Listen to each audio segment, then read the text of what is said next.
Okay, so the new accusation is that I took down Adonis Paul's Patreon, but I didn't. I don't do Patreon. I have only reported Adonis Paul a couple of times. I reported a couple of the videos that he posted to YouTube. I reported some emails, some comments. But as for going outside of YouTube or outside of the emails that I've been sent or outside of the comments that I've been given, I'm not seeking you people out to report you. So your Patreon, I didn't mess with. I didn't know you had one. I did not report it. Your Twitch did not report it. Um, Streamlabs, whatever, anything that's not YouTube or email, I didn't report. So I'm sorry if other people reported you and you got in trouble. It wasn't me. I'm sure it wasn't you, Mary. Good evening or good morning, everyone. Welcome to the LolCow Ranch. It seems Mary and James have both been busy little LolCows tonight, so I have to go into an update for them. So I think I'll start with James first.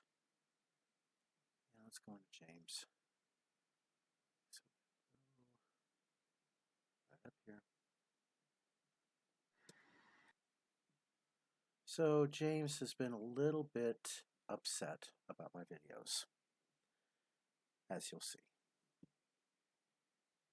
Yeah, I'm just going to put this out there to whom it may concern. She knows who she is. So basically, they're sending people over my apartment now. They're going to be mailing all of my neighbors proof that I'm a racist, which I'm not a racist. I'm a racial realist. But of course, we all know those people don't get anything. And the other thing is, you think my neighbors don't already know I'm racist? They see me and they assume racist. No, they hear you, James, and they know racist. Dig what I'm saying? And you'll find that out when you come to this country. They're going to look at you and they're going to assume you're a racist, just like they did online. And by the way, I never said that your family hated Americans or that your well, I did say that I think your family hates white people, because I do. You hate Americans. You hate Americans. You've said that a number of times, and I have evidence of that. You hate people that are United States citizens. You didn't hate me, though. You do now. Okay? So, when something bad happens to me, which is undeniably going to happen, Nothing bad is going to happen to you, James. The only thing that you'll perceive as bad is going to be the fact that you're going to be travel restricted at the airport once you get to Philadelphia, and then you get to New York airport, and then you get to Washington, D.C. airport, and they tell you, no, you can't leave the country, James. this is And it's not because you'd be a creepy fuck on anybody's radar or any no-fly list or anything like that. They'll just probably tell you you can't leave the country because of Omicron. because you're orchestrating this. You know, I admittedly don't want anything bad to happen to you, but the same can't be said about you. This has gone offline now. Do you understand that? You've allowed them to take this offline. You've allowed them to take this into my life, which it was from the beginning, but it was mostly over the phone and empty threats. So they want to send people over my home. I'm legally allowed to defend myself. No, you're not legally allowed to defend yourself, James. Only if they have a weapon and they are going to. It is basically, a matter of seconds, like the Rittenhouse judge explained it. It's a matter of seconds. You can't just arm yourself to the teeth and just barricade yourself in front of the door and then claim self-defense, James. That is not how the self-defense laws work in this country. Okay?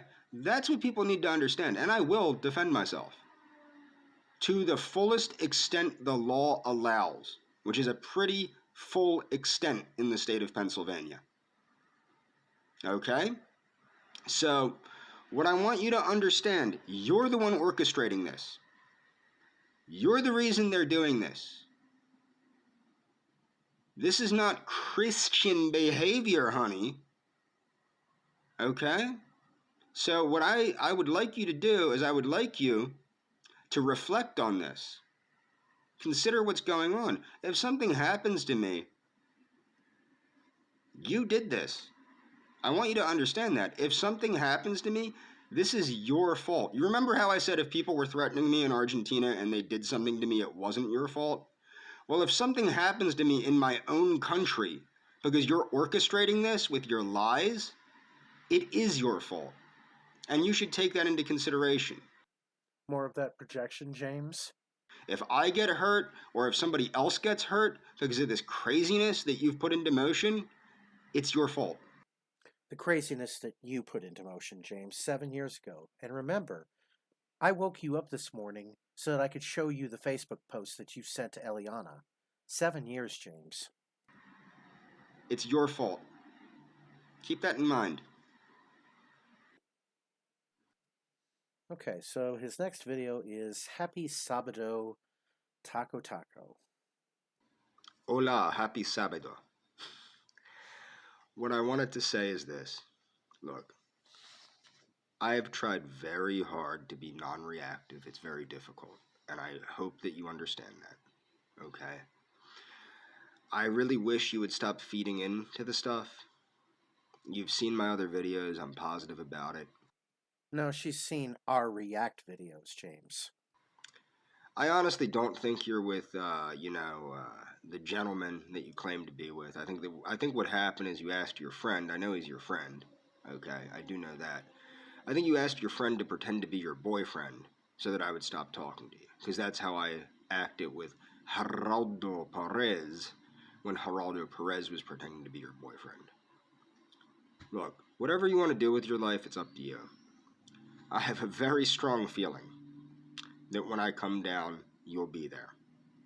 I will do absolutely everything I can to avoid you, like I promised. I'm still going to get you a little present, and I still have presents for you that I will be bringing down, with my evidence that I didn't do anything wrong. This is going to be an interesting trip. I hope it doesn't actually end up as an interesting trip. I hope it's just a very boring trip, honestly, full of pizza pie. But my point is, I'm going to get you a little present, and I have, of course, the presents that I had gotten you. Jesuit soup making, Jesuit bread making, the 2 books, another book, a little stuffed llama, and I will get you, it's a beautiful inverted cross with a inverted pentagram, made to look like rosary beads in a way. Not really. Yeah, I saw this, James. Actually, I saw this on your community tab here. So, give me a moment. I'm gonna pull this up here because this is fascinating, James. I tell you what, James. Sometimes you amaze me with your stupidity. I mean, just flat out amaze me. Let's take a look at your community tab here.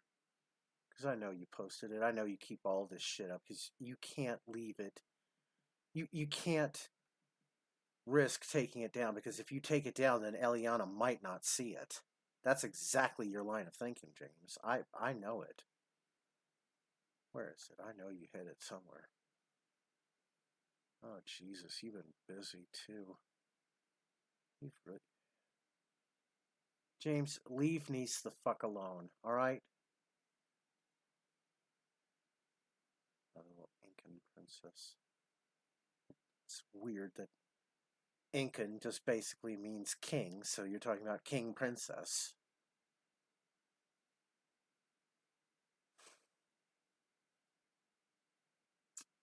Jesus, James, your community tab.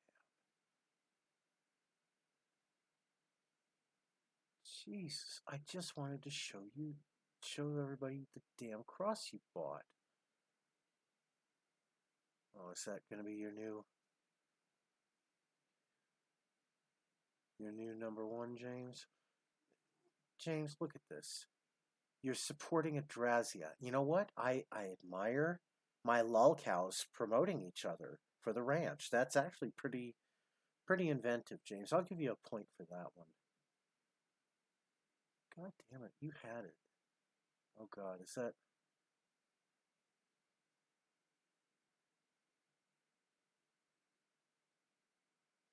Steamed Kung Pao bean curd with steamed vegetables. Ugh. God. Nice Lone Wolf. Okay. James.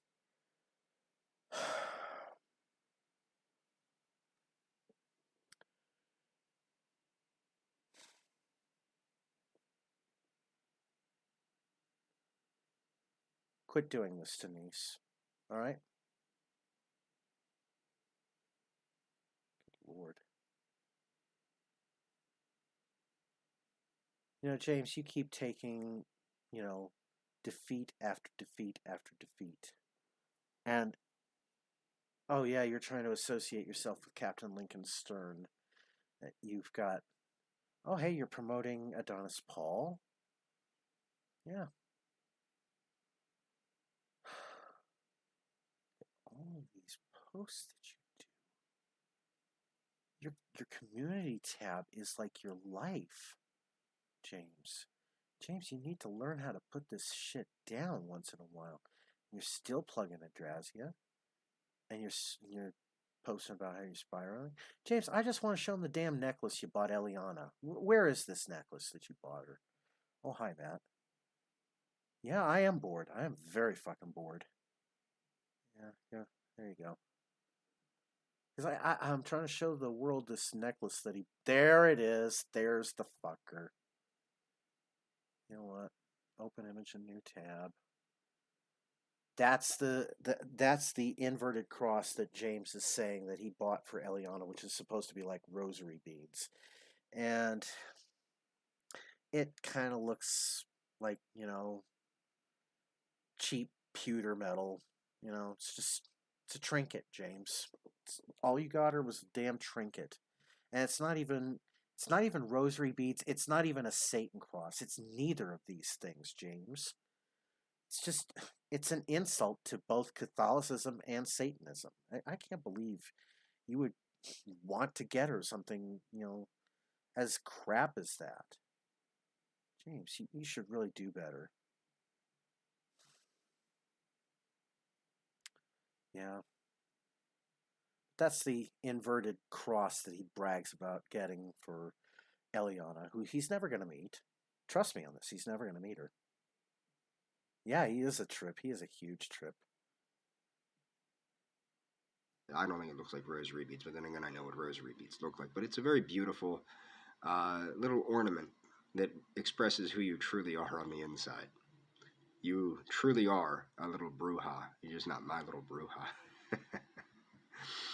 But my point is, I still love, respect, and cherish you. Stop using those words, James, because we know you've never loved her. You've only loved the photo of her. You've never cherished her. You've only cherished the idea of being with her. You've never respected her, because if you did respect her, you would have cut these fucking videos out after like a month of pissing away into the void and realizing that you're not getting a response. So all these lies that you tell yourself, James, hurt you more than, it hurts us. The friendship that we had when we had our friendship Is a glitch in YouTube, James. We've already explained this. You were technically Facebook friends with a ghost of Eliana, an account that she never used for 3 years, James. You should have just gotten the hint that, she wasn't using that account anymore. meant a whole lot to me. Okay? It might mean nothing to you. Yeah, I understand where you're coming from, James. Believe me. I know exactly where you're coming from. Because I've been there, James. I have been where you were putting, well, not this morning, okay? This morning was me trying to show you how your videos look to you, okay? But I have been your I have been your personality type. Oh, shoot. Dang it. Dang it, dang it, dang it. Get back there. No. No, I don't want to. I don't want people seeing your ugly face like that. Damn. Ew. James, what did you make me do? What did you make me do, James? James. Always gotta correct your fuck ups, James. Alright. I don't really know what's going on. A lot of what I think is going on, and I'm probably wrong because I think you were over exaggerating your symptoms when I first started talking to you. The first thing you said when I began befriending you years back, remember it was quite an ordeal for me to get you to warm up to me originally, and then you finally did. Do you remember what you said? You said, "I can't even talk to you in real life." You remember that? You said you couldn't even talk to me in real life, and what did I say? I don't care. Do you remember that? And I don't care. I don't think that you have symptoms that are that pronounced. I really don't.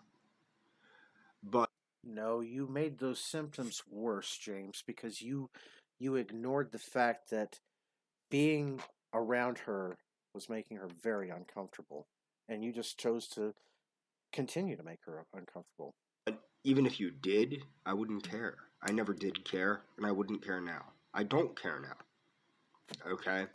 I think that maybe you might be somewhat embarrassed as to how you present yourself. It doesn't matter to me. It never did, and it never will. Okay? Believe me. You don't think I looked like a complete moron for 2 months now? And more.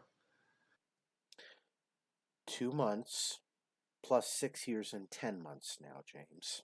These trolls have gotten me to go off on, what's his name? Antonio Sanchez. Remember, I would make the Antonio Sanchez videos. Taco taco. But, yeah, I mean, like I said, if it does have to do with anything like that, it's no biggie. It's no biggie. And the thing is, again, if you don't want to see me, you're never going to see me. You'll never know I was even there. There might be some pizza crusts. No, I'm just joking. I actually eat the crusts. Actually, the crust is my favorite part of the pizza, as weird as that is. He's grasping at everything he can now because he wants to have something that he can connect with Eliana with. And there was nothing, James. You could have talked about all of this stuff in a day 6 years and 10 months ago and 7 years ago. And she would have never loved you then, after a day of this. Interesting, huh? But yeah. If you want to see me, you'll definitely see me. But you don't want to see me, and you were clear about that. When you did talk to me, you were clear of that. Now, this is an interesting point. I'm going to pause it here. And hi, Bobcat. Are you going to help me tonight? Are you going to help me with this? I know. I get. Yeah. Hi, M Stone.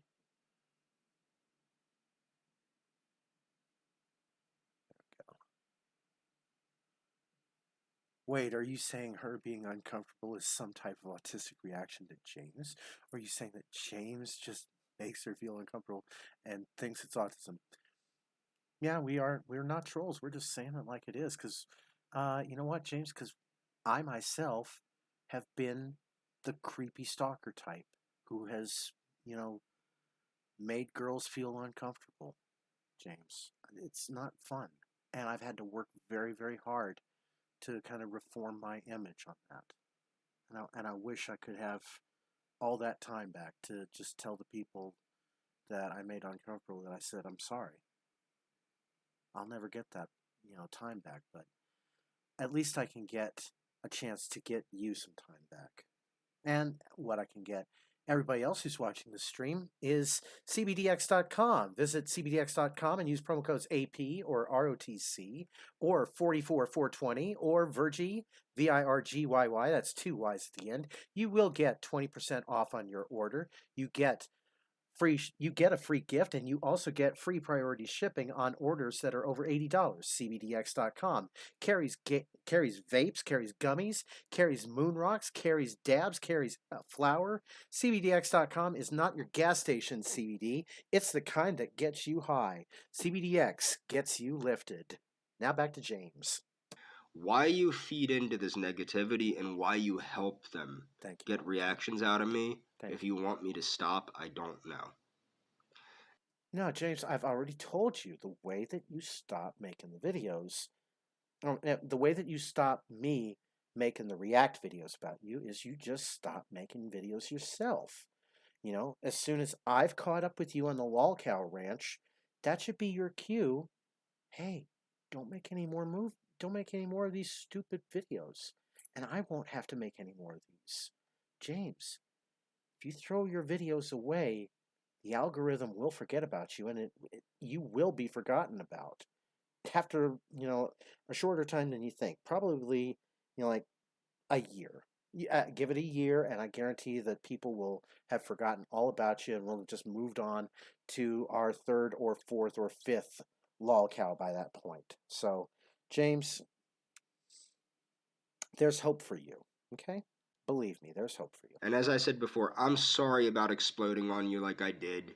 What happened, and I'm not lying, like, this is the thing, I always tell the truth, and you always, like, think I'm a liar, or Say my name, James. I don't know what is going on. But what happened was I was in Adonis Paul's chat, and Randolph Vance wanted me to check out his channel, check out his latest video on me. And he mentioned the fake ban. Like, the way they're portraying me is completely ridiculous, and they just keep lying about me. I have, a whole clothing line that makes me look like an idiot.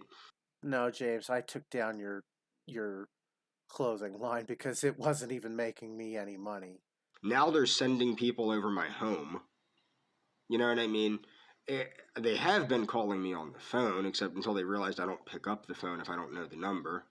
I mean, it's just, you can't expect me to continually not react to this. And I think the Basketball American gentleman, I know he's a friend of yours because I saw you guys, and I know you were speaking in the mating call of the ghetto to one another. But like holla, you know what I'm talking about. But I don't think that you're with him. I really don't. I don't think you would do that. Unless you're really that different, I strongly doubt that. I think what happened is you're like, look, dude. You're like, to him, you're like, look, dude, this big scary man won't leave me alone. Can you pretend to be my boyfriend so he leaves me alone, or pretend to be my fiance until he leaves me alone? And or you thought I would react with a lot of N bombs and things like that. Well, I didn't react the way you thought, did I? Did I? I am different. I'm just not completely different. I can't be. Like I said, I know things. You can't unknow stuff. Okay. But even if you did have a child with someone else that you're claiming you don't, I don't know what to believe at this point. I think you do. I really do think you do. Okay? Even if you had a child that wasn't like us, you know what I'm saying? Or a child that wasn't Hispanic, I would gladly adopt your child, and I would gladly help you with anything that you needed help with as long as it was in my power. I'm sure you'd gladly adopt that child if it was a daughter, James. That's the truth. Okay? And honestly, like I said, you know where I'm coming from. I'm not after money. I'm not after anything. Really, if I come down and you want to see me, I'll just give you your little present and walk away, but you're not going to see me. I'm getting the present just in case, though. Why? I never go anywhere empty-handed. And plus, I can't drink wine. So, there you go. So, I'm going to bring you a beautiful, there's actually a photo of it in the community tab. It's a very beautiful inverted crucifix. It doesn't have Jesus on it, but it's a beautiful inverted crucifix with a beautiful inverted pentagram, because I know who you really are on the inside. I know who you are. Anyway, I want you to understand, despite all of this, and despite you trying to get it's difficult. With you, it seems like you really, in a way, you really do want me to leave you alone, but in another way, you're picking at me and picking at me and picking at me and looking for reactions and looking to get reactions and looking to get reactions. So I don't really know if you're going back and forth in your own head with what you want. And you know what? I don't have time to be figuring this out anymore. If you want to see me, okay, if you do want to see me, if you change your mind when I get down there, I said, I'll let you know whatever, what's what before I come down. I don't know how I'm going to do it. Uh, I can't do it publicly, so I don't know really how I'm going to do it.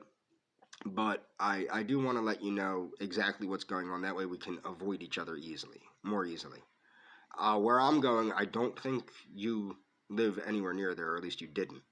So I'm going to be staying very far away from where you live on purpose. That way we don't accidentally, like I'm not going out to get food or something and, I see you or something. I see what he's trying to do here. He's coming as close as he can to that borderline with Eliana. He's saying, okay, so your border with me is this, and I'm gonna come right up to it here, and I'm not crossing your border. So what are you gonna do, Eliana? I'm over here on my side. You're over there on your side. And it'll make it easier on both of us if I do that. If I'm telling you, James, I know your behaviors more than you think because I've been you. Okay? I know the creepy stalker behaviors, and I'm calling you out on this bullshit, James. I purposely place myself a distance away from you. And I'm not doing this. You know what? I'm not doing this to get Eliana, because you know what? Fuck it. I don't care anymore. I'm 50. I'm about to be 51 in a few weeks.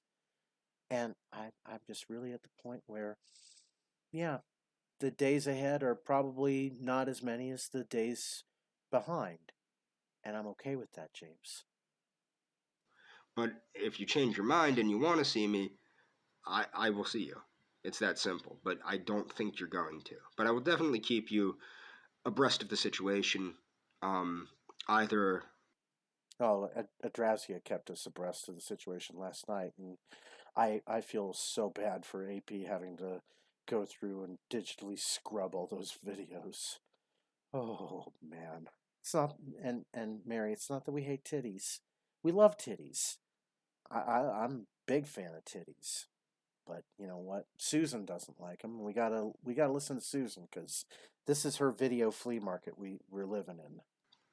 Uh, as much as I can say publicly, I will. I don't want to say too much about exactly where I'm going to be or exactly what time I'm leaving or exactly because I have these idiots. These idiots are threatening to put coke in my freaking luggage so that I get in trouble. No, you know what? I would not put Coke in your luggage, but I would put bacon strips. Dogs don't know it's not bacon. You know what I mean? This is the craziness of these people. Yeah, it's the craziness that you bring out in us, James. Do you understand what I'm saying? It ain't cool. It ain't cool. I did nothing to you except care about you. And if you want me to forget about you, I'm not going to forget about you. But I will do my best to not react to this stuff, and I'm going to do my best to stop making videos about you. Okay? That's what I can do. To be honest, in the reality of the situation, and I'm sorry I reacted the way I did, there's nothing that you or I can do about what's already out there. There's nothing you or I can do about it. But what we can do is we can try and stop doing this to each other. Okay? I care about you. I genuinely care about you. Okay? I'm sorry about the reaction I had. The thing is, I have bad reactions to other people's bad behavior. I'm not blaming the other people. Everybody wants to say I'm blaming the other people. No, it's my fault that I react the way I do. But I'm working on that. It's their fault that they know that I have an anger issue that I've spoken about at length. And they're taking advantage of my anger issue. Okay? But it is ultimately my fault that I react the way I do. And I'm working on that. I really am. He's working on it. Just like Christian. Christian was working on it. James is working on it. Promise you that if you did choose to meet me, I will be a perfect gentleman. You're not going to choose to meet me. I know that, and I will be doing everything I can to avoid you, but I'm just letting you.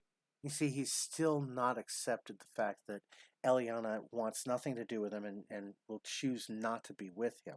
So he's still living in this split brain reality that I call it, where half of his brain is dedicated towards living with Eliana, and the other half of his brain is trying to say, "No, James, it's over." No, I I really do care about you. I wouldn't have put myself through this long. I wouldn't have hung in there this long if I didn't think there was a part of you that still cared about me. 7 years of digging yourself into a hole doesn't dig you out of that hole, James. And I think I saw that part of you that cared about me when you reached out to me and told me to stop. But then you go and you do other stuff. And I think that's because I reacted the way I did to Randolph Vance's thing. Ultimately, what I think we both need to remember is deep down, I think we are still friends. I know that I do still consider you my friend, despite all this. And I'm going to try again to not react to stuff. The problem is I have to make these things publicly because I can't converse with you privately, and I don't blame you. You don't want to converse with me privately, you're not going to converse with me privately. This is his last avenue of communication, and he can't get through. It's busy signal. He's just he's stuck. He doesn't know where else to turn. So he turns to making these crazy videos. But the thing is, when they see me make videos like this is when they start ramping everything up. Ramping it up and ramping it up and ramping it up to make me act like a maniac. And like I said, Oh, no, James, you don't act like a maniac. You are a maniac. ultimately, yes, it's my fault. It's my fault if I react badly. It's your fault because you clicked the upload button on all of those videos you've uploaded for 7 years, James. But it's their fault that they're trying to get me to react badly. So, I'm coming down in March. Okay? I will do everything in my power to avoid you. I'm going to try and let this die down, hopefully, as it dies down. No, James, by you letting it die down, you're hoping that we don't make any more React videos and that you can just go on posting videos as normal and hope that, March comes and that you can, travel to the airport where they'll just basically tell you to go back to your apartment in Philadelphia. And quiets down. We can both calm ourselves and center ourselves. And you can understand that, I really do care about you, or I wouldn't have put myself through this. If I didn't care about you, instead of arguing with this crap, I'd have been like, that chick's a crazy bitch. You know? You know what? I think Eliana would have actually probably preferred it if you had just, well, you've already actually said many, many times that Eliana's a crazy bitch, but if you just said Eliana's a crazy bitch now and take the defeat and walk the fuck away, James, she'll be happier. You'll be happier. And we'll all be happier because I can take you off the ranch at that point. I'm saying? I'd be like, that chick's a crazy bitch. I'm done. That's what I would have done. I wouldn't have gotten so upset over you if I didn't care about you. But he'll never be done with Eliana because he's too addicted to her. And the thing is, like, even with the basketball American thing, I'm not saying that to get you back. I never had you. No, you're just saying that to jab at her boyfriend. Well, her fiance, soon to be husband, James. Look how fast she went. Look how fast Eliana's friend went from boyfriend, fiance, husband.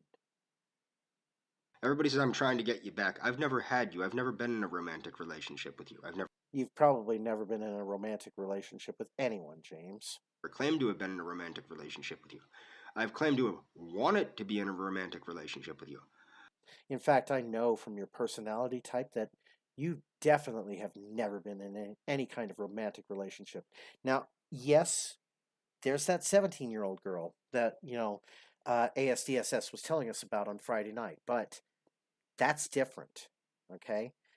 That's just a female that you may or may not have, turned into a Navy recruitment office. Let's just call it that, okay? And then her stepson or her son and probably your son, James. If you have a kid already, why are you seeking another one with Eliana? Why are you trying to seek to create families? You're not Johnny Appleseed with your thing here. Don't try to be, creating, every family into a James Robert Clark family.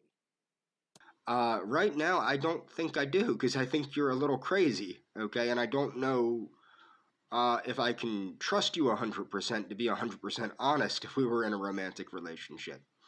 What I can do is I can say this: I care about you, and I wouldn't want to see you hurt yourself or put yourself at any risk by being with anybody that isn't good for you. He's implying that he wouldn't want to see her hurt herself by him hurting her. James, we know you. I know you, James. And that's just the way I'm saying it. And you can react to that any way you want. I think that you chose him to pretend to be your boyfriend because you thought it would intimidate me in some way. I'm not intimidated by anything. Yes, you are, James. You're very much intimidated. Every time I post a video, you mention my name the next day. Like clockwork, James. Anything ever. It doesn't intimidate me. Some things make me angry, like when people threaten me. It makes me angry. No one's threatened you, and if they have, show us the threats. Adrasdea showed us Isaac Flores' threat to her. You can show us the threats, James, unless there are no threats. When people try to intimidate me by sending people to my apartment complex, it angers me, it frustrates me, it does not intimidate me. I am not easily intimidated. Okay? I never have been, I never will be. It's just the way I am. So that's why when the trolls were saying that they're going to murder me when I come to Argentina and all that crap, okay, what didn't I do? I didn't act like a coward. I told them no, I'm coming down. In fact, that sealed the deal. That's what actually got me to get the ticket, is because when they said that they were going to hurt me if I came down, actually kill me is what they said. I had to wonder what is going on down there. What the hell is going on down there? So that actually cemented the fact that I needed to buy a ticket. And everybody's wondering how I bought the ticket. The ticket was only $788 because I looked very hard to get a good priced ticket. It was not $1,300. Now, the other thing is I saved up to get that ticket for over 6 months.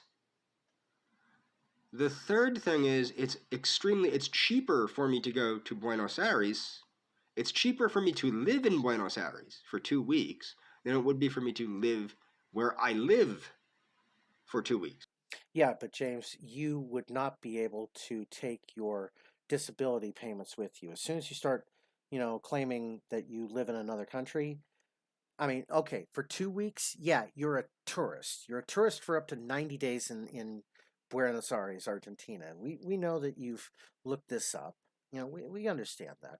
But you don't have enough money to last you 2 days in Argentina. Soon as that, streetcar food, hits, you're going to be, chowing down on like $75 worth of street tacos. And it's going to be like 2 or 3 tacos at the most, James. They're going to rip you off like the dumb American tourist you are. Do you understand that?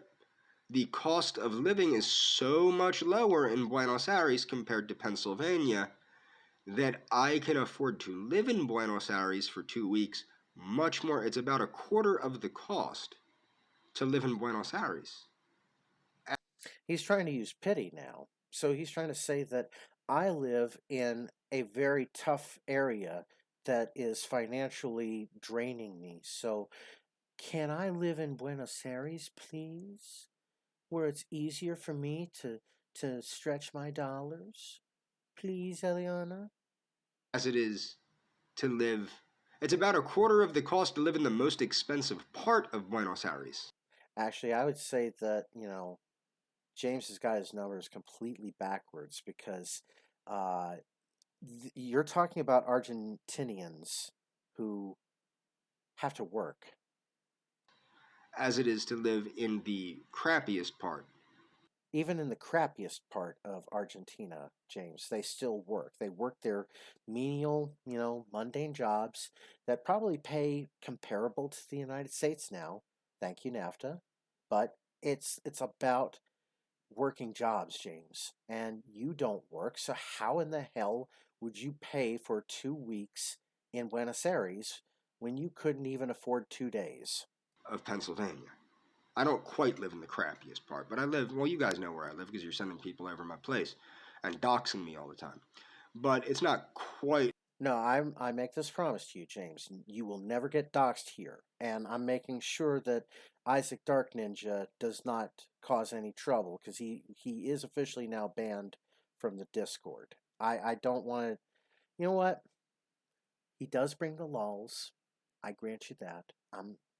But he acts like 1966 Adam West Batman anti-woman spray. So I actually kind of like the fact that the LolCow Ranch is starting to pick up, a nice diversity crowd here going. So I don't want Dark Ninja kind of pissing that away for all of us and turn it into his place. It's not his place, it's mine. I don't live in quite the worst part of Pennsylvania, but the worst parts in Philly, like the hood, yeah, it's real cheap. But it's still more expensive than Buenos Aires. Buenos Aires is about a quarter of the cost to live in as where I live. It's not expensive. This doesn't mean I have exorbitant amounts of money or that I can just throw money around like crazy. The reason I got that ticket is I thought my friend needed help. That was the reason I got that ticket. She doesn't need my help. She doesn't want my help. Then if you know that she doesn't need the help or want the help, why not just, you know, let let the ticket go, man. Let it go. Take the defeat. $800, yeah, I know. It sucks. But you gotta take the defeat now, because you'll be a lot happier. Because if you have to be convinced of the fact that you're not going to be allowed in Argentina, if that's what it takes. She doesn't want me, and I just have to deal with it. No, you haven't dealt with it at all for 7 years, James. And that's all, man. That's all. And you know what, sweetie? I want you to know I care about you.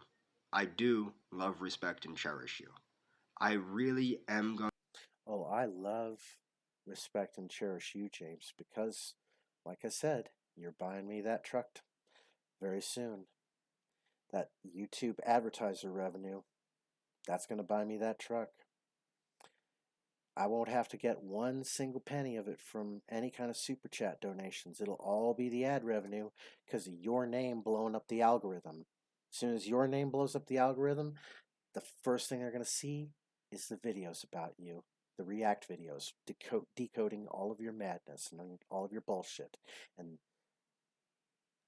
I'm honored to be right there with you, James. We're going on a rocket ship to the moon together, buddy. To work my hardest, my absolute hardest, to not react to things for you. For you. Okay?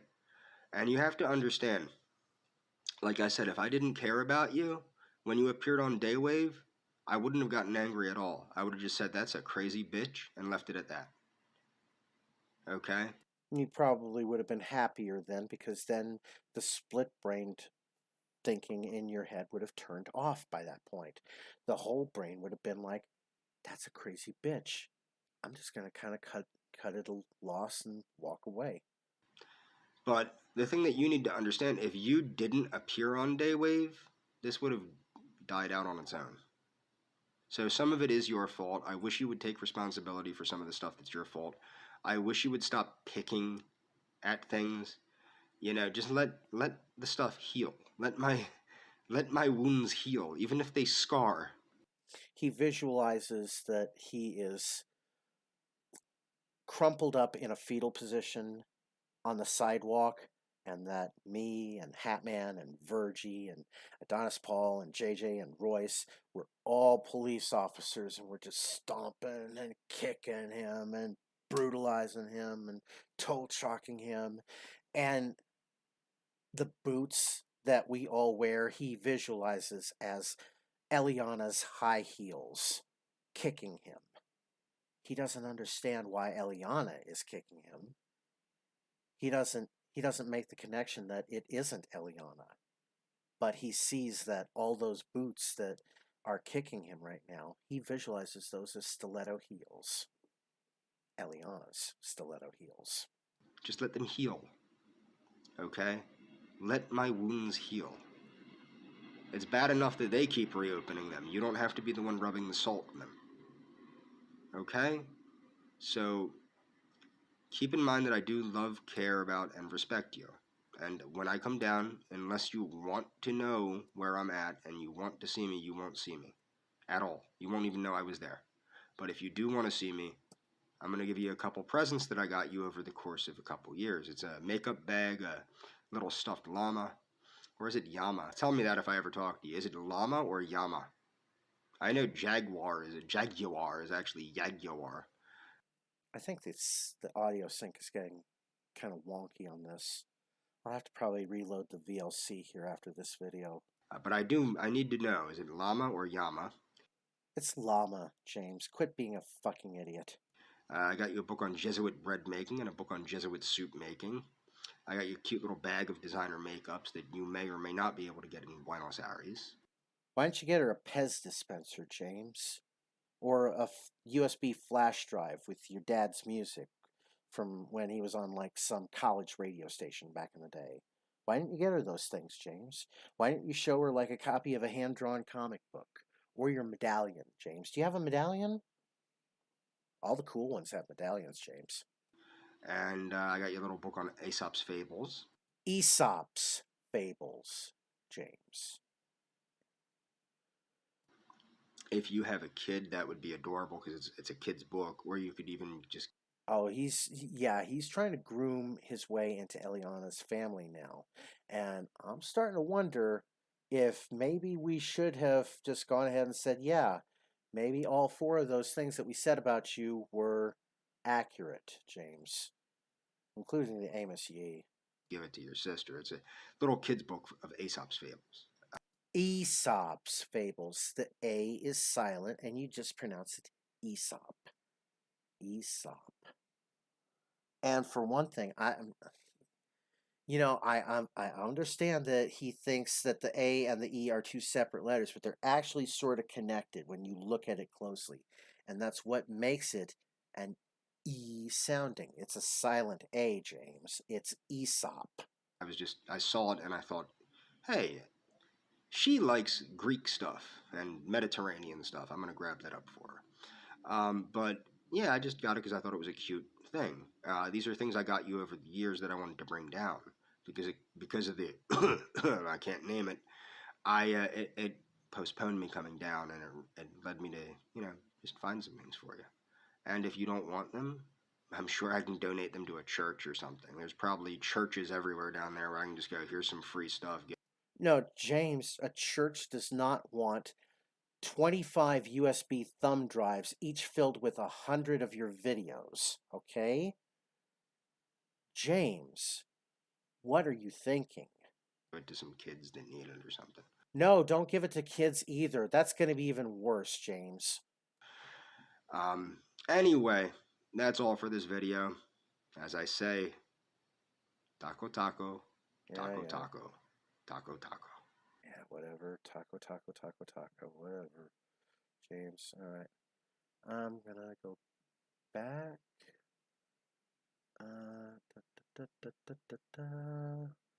Technical difficulties, please stand by. Oh, dang it. All right, wait a minute. I gotta fix this here. Oh, shoot.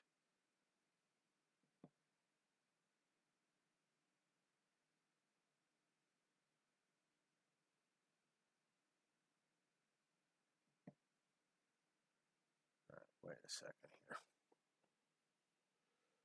I'll just probably have to reload VLC here. Apologies for the... Oh, of course. Damn cutesiness to it now. Thank you for that. Don't resize this, please. I'm not in the mood to deal with this, please.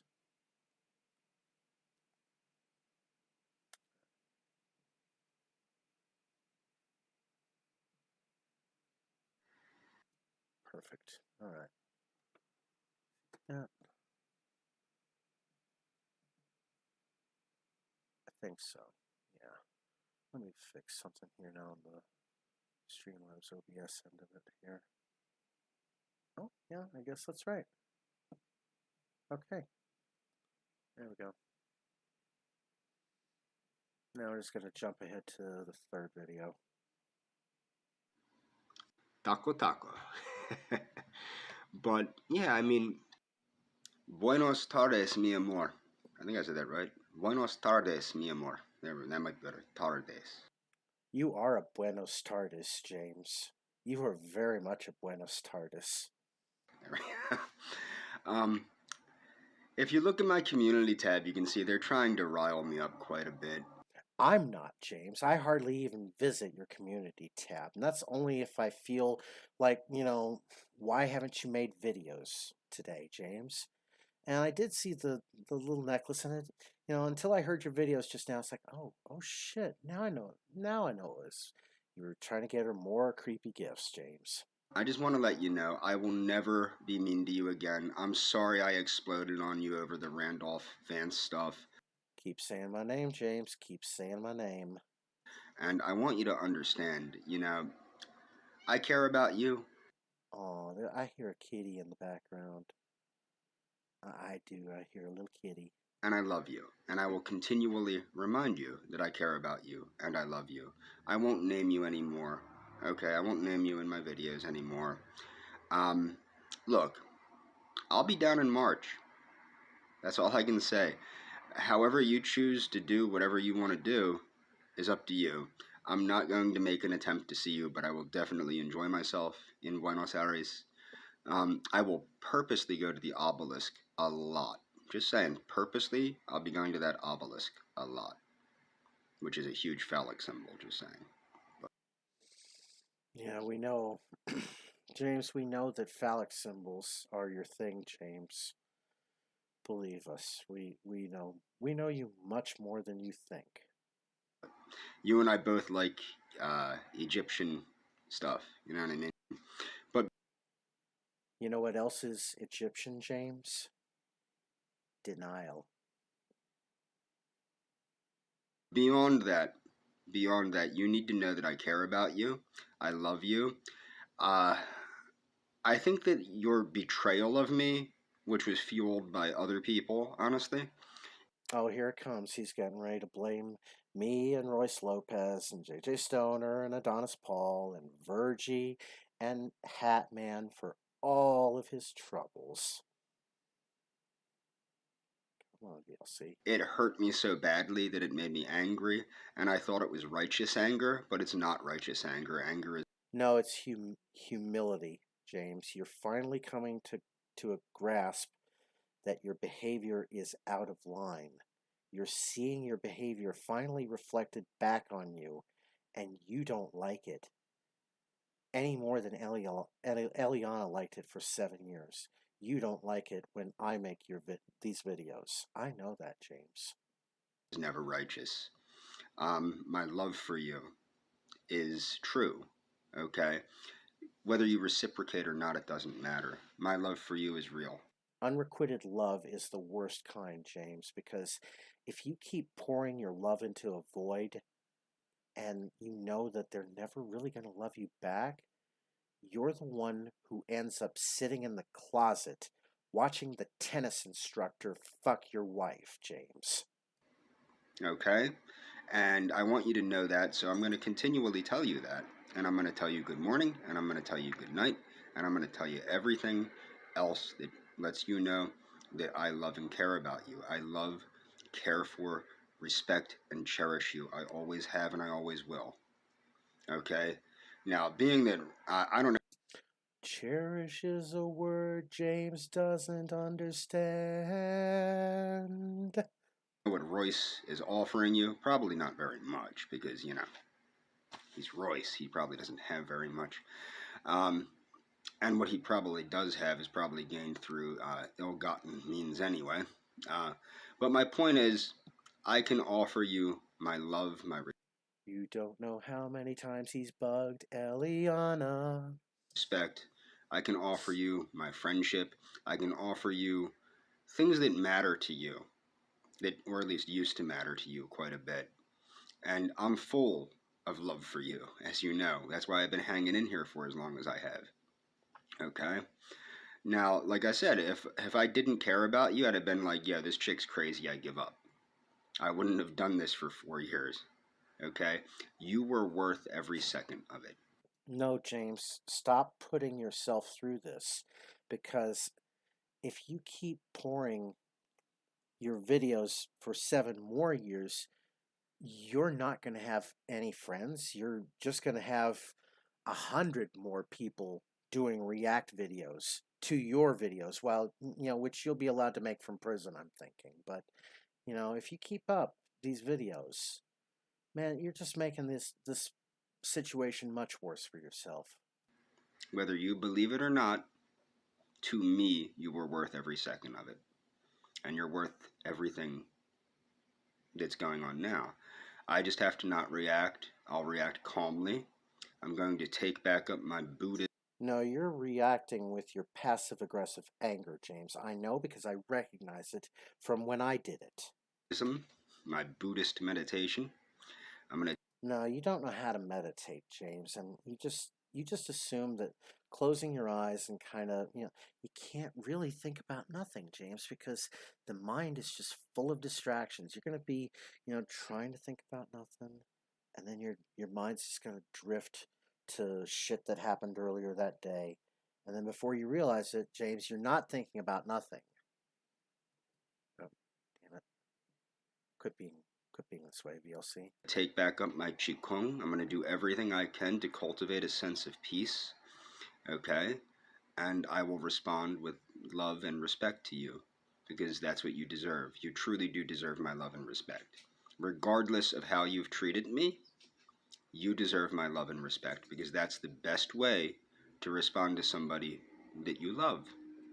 I'm very sorry that I got loud with you. I'm very sorry that I exploded on you like that. It Say my name, James. wasn't you I was exploding at per se. It was Randolph Vance. It was ROTC. It was those folks. It was the SFM Holiday Network, James. And it's my fault. I should not have reacted that way. I was displacing my anger. I have to work harder, much harder, at responding appropriately. And I'm sorry. I do promise that if you meet me, I will be a perfect gentleman. No, James, keep. The more you say that you'll be a perfect gentleman, we know that that's anything but what you'll be, because of all the 7 years of shit that you made in your videos and sent in your Facebook tweets or Facebook messages to Eliana. You know, you've not been any kind of a perfect gentleman for 7 years. How the hell should we trust you when you say that you'll meet Eliana at the obelisk and you're, letting her have a chaperone, that you'll behave like a perfect gentleman? James, cut it out. And you know I care about you. And as I've always said, if you do want to meet me, I would think it would be actually expected that you bring somebody with you so that you feel safe. I'm a stranger after all. Yeah, stranger danger, James. You are definitely a stranger danger. Whether you know me or not, I'm still a stranger, and You're a deliberate stranger, James. That's what you are. You've been using Eliana the way that Ted Bundy used Cass Richter, okay? Ted Bundy had a charm about him that you don't have.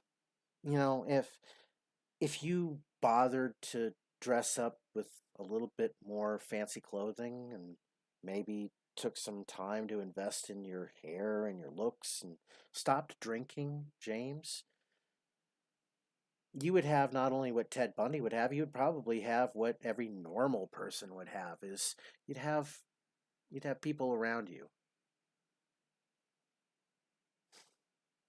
I would actually think it would be appropriate if you brought somebody such as your brother or, someone like that. I don't Oh, so you could beat them up, James? Is that your thinking? Because I tell you what, I know that thinking. Yeah, that's exactly what you were planning to do.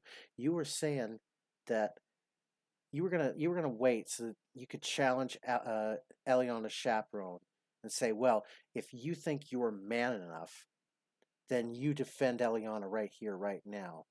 Because if you can't defend her, I'm gonna take her. That's your philosophy, James. I know it. Believe me, I know it. care if you speak Espanol behind my back. That's what happens in the United States all the time. And when I go to the Korean supermarket, I do most of my shopping at a Korean supermarket, so you can imagine. I don't understand when If he does his shopping at a Korean supermarket, I wonder if he's getting the cough syrup that has the extra extra DXM in it. You know what I'm saying? He's getting that really good cough syrup that's coming, across the boat to, the United States, to Pennsylvania. anybody's saying. Anyway, But I tell you what, if you want to, help CBDX.com, visit CBDX.com and use promo codes AP or ROTC or 44420 or Virgie with two Y's at the end, and you get 20% off of your order. You get a free gift. You get priority shipping on $80 orders, and you get dabs, moon rocks, gummies. You get flour. You get reusable vape cartridges. Damn it, I gotta get CBDX to send me a copy. I hate doing this shit from photographic memory. So, you have a good afternoon, hun. And I won't mention you in any of my videos, except like this, of course. You know who I'm talking to. I know you're talking to me now, James, because I'm your Huckleberry. Okay. I love you a lot. Yeah. Okay, so that's the James update for now, and now we're gonna go back to Adrasdea because this is Adrasdea Part 2. Sorry, but we had to get the James updates out of the way. Desktop.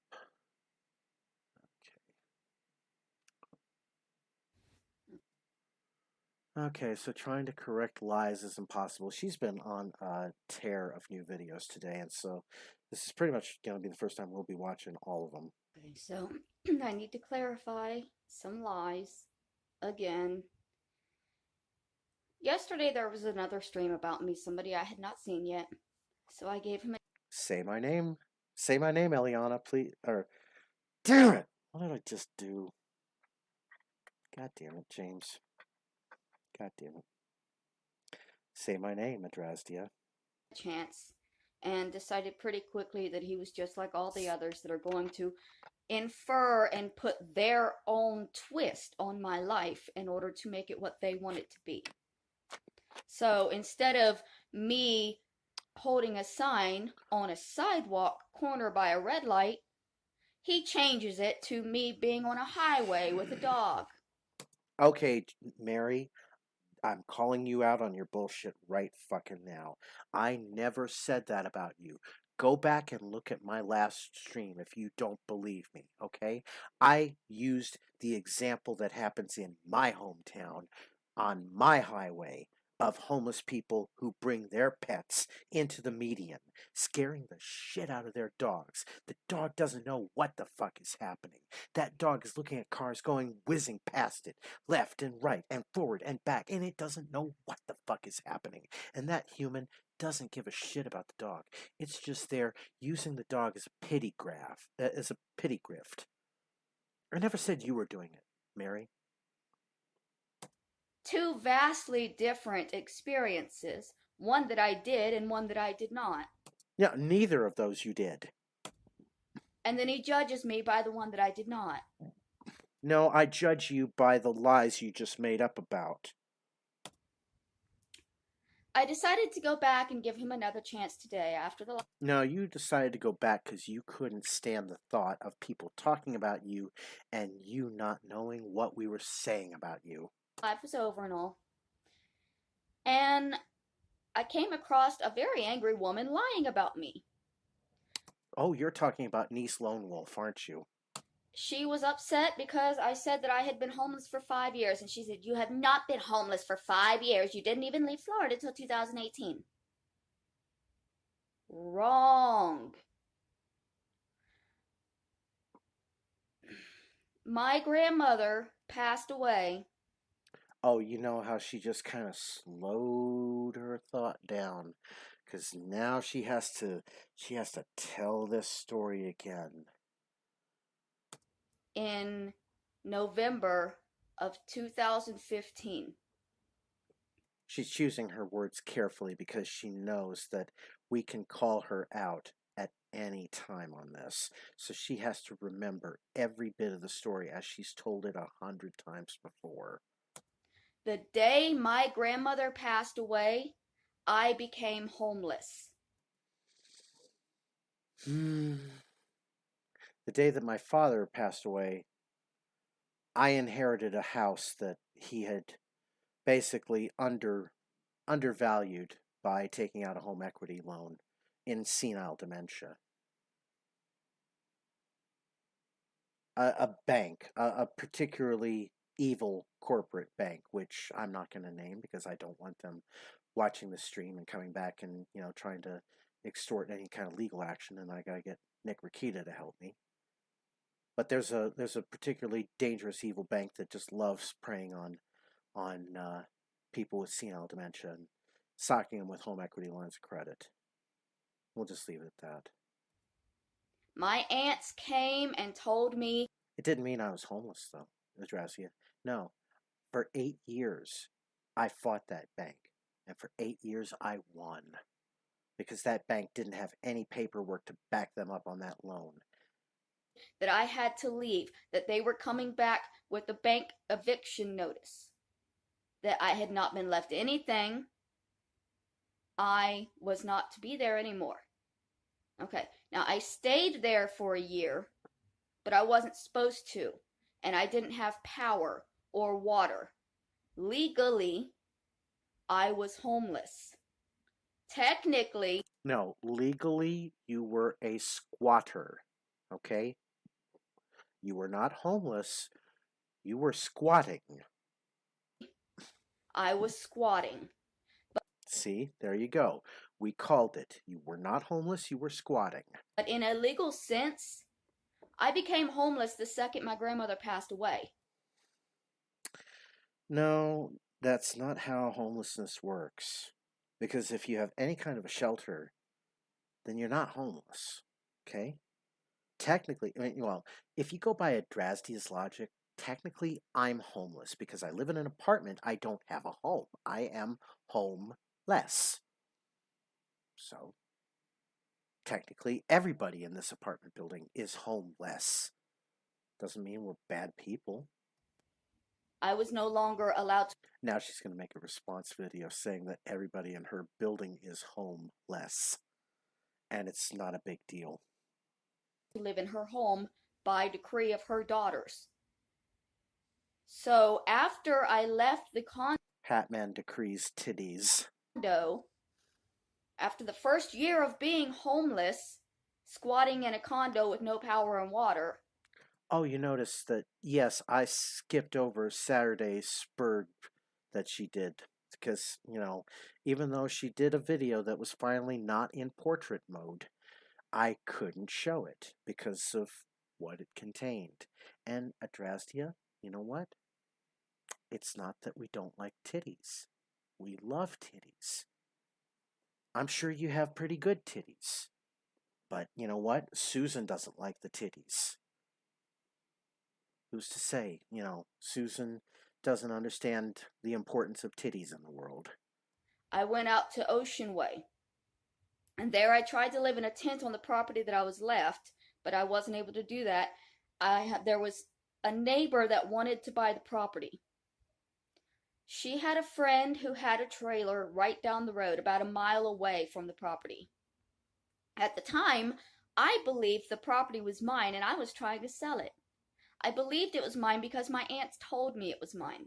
Did you take the will to probate, Mary? Because if you had taken the will to a probate court, they would have transferred it over to you. Florida probate laws are not as strict as you think. It's not, Florida's Florida, Mary. They came to me. They said, "There's no will.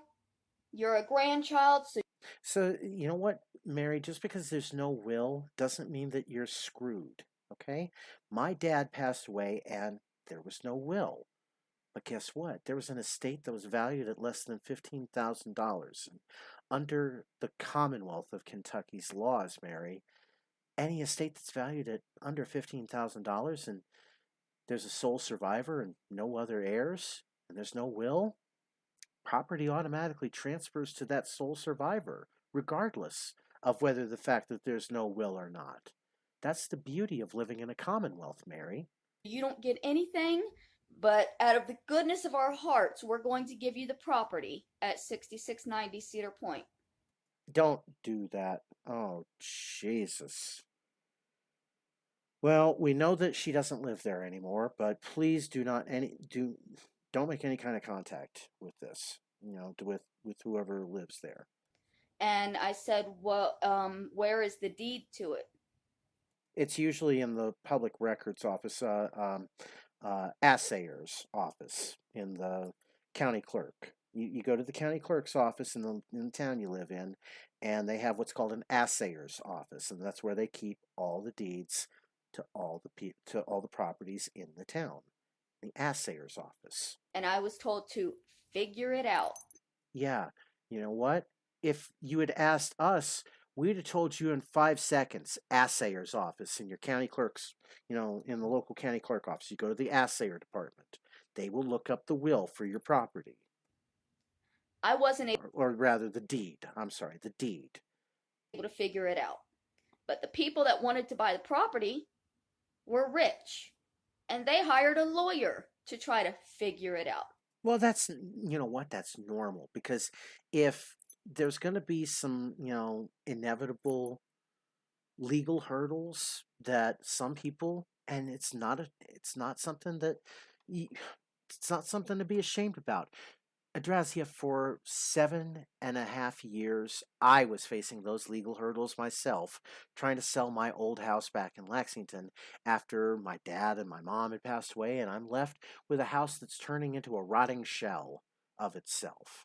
And I felt so bad because I'm working a minimum wage job and I'm trying to keep everything together. You know, you know how bad it got for me at one point? Because I was working, yeah, hey Dexter, let's get you a wrench here. Yeah, I just felt like streaming tonight. But here's how bad it got for me when I was working back in Lexington at a inconvenience store. I'm not calling it a convenience because this definitely was not a convenience to shop there. It was an inconvenience to shop at this place. And I was so poor that I would take the hamburgers that they were going to throw away, the unsold hamburgers from the hot grill, that if no, Bobcat, no, leave those alone. Leave those alone, buddy. If they were going to throw them away, I would just kind of make sure they didn't make their way to the dumpster. I would just kind of sneak them off to my truck, and I would drive them home and put them in my fridge. And I was so poor that for the time, and Sam remembers this, that I was eating burgers that were meant for the trash. You know what? I'm kind of glad I'm saying this to you, Mary, because maybe now you'll see that we're not so different. Everybody has gone through the struggles of life, Mary. I've been so poor that I've had to eat food that was meant for a dumpster. It didn't reach the dumpster, but it would have found its way there, and it would have just gone uneaten. I don't know. Oh, I'm typing the wrong thing here. Wait a minute. The lawyer wasn't able to figure it out. No, I call bullshit on that, because a lawyer should definitely be able to figure it out, especially if they're a probate lawyer. Adrasdea, a probate lawyer is going to know what forms to fill out. He's going to know what, paperwork needs to be signed. He's going to know what the fees are. And to say that a lawyer can't figure it out, that what kind of lawyer did you hire then? Did you hire like somebody wearing like a tank top t-shirt who said, oh, I know the law because I watch Judge Judy all the time. I know the law. How could you not how could you go to a lawyer and they not be able to figure out the probate laws, Mary? Anyways, while they were working Oh, she's changing the subject because now she knows that if she gets too far into that trap, she knows that she'll say something to the effect of, "Well, a lawyer eventually helped me," with the lawyer or the same lawyer that didn't help her at all will eventually have helped her. to figure out how to get that property, they allowed me to live in this man's trailer. I was technically still homeless at this point because it was not my home. I was staying in somebody else's home. If y'all gonna get real technical about it, I would have just been couch surfing the whole time I was staying with my grandmother, according to my family, who believes that she never loved me. So she really didn't want me in her home, so technically it wasn't a home then. So that would have been another 10 years that I had been technically homeless. But well, technically I've been homeless for, let's see, going on 5 years now here in Pueblo. Yeah, 5 years. Technically, right? I mean, I still have shelter, obviously. I still have a roof over my head. I have a job. I have comforts. But I'm homeless because I live in an apartment and I don't technically have a home. So I'm homeless. 2017, I finally gave up and realized they were not going to be able to get that trust unlocked to get the property out because Yeah, you know what? Inter vivos trusts are a fucking bitch to get out of because an inter vivos trust basically locks you into that property and it takes forever to get the trust dissolved. And then once you do get the trust dissolved, then you can get the property sold because then the property is no longer in the name of the trust, but it's in your name. finally figured out that's where the property was. It was in a trust that was not left to me, and my family was not responding to the lawyer's emails, phone calls, or letters. Probably because they didn't have any kind of updated information and the lawyer's going with what was left like 15 years ago. So I left on foot. Left Florida on foot, walked up through Savannah, Georgia. X to doubt. You would have gotten blisters on your feet after the first mile, Mary. When I got up through Savannah, Georgia, some friends online put me on a Greyhound bus. It's probably more likely that she got the Greyhound bus, from Florida and then just went to Savannah, Georgia and just hung out there for a while for like a week or so until she was able to get out to California. I promised them that they helped me get somewhere safe. See, I didn't choose to come to California. This was a discussion made between me and the people on Recolor that helped me out. They decided that California would be the best place for me to come because marijuana was legal and healthcare was rampant.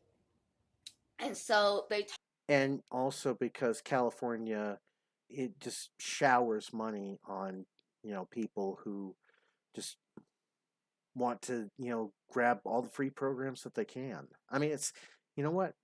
The free programs that are out there are meant to help people who need it.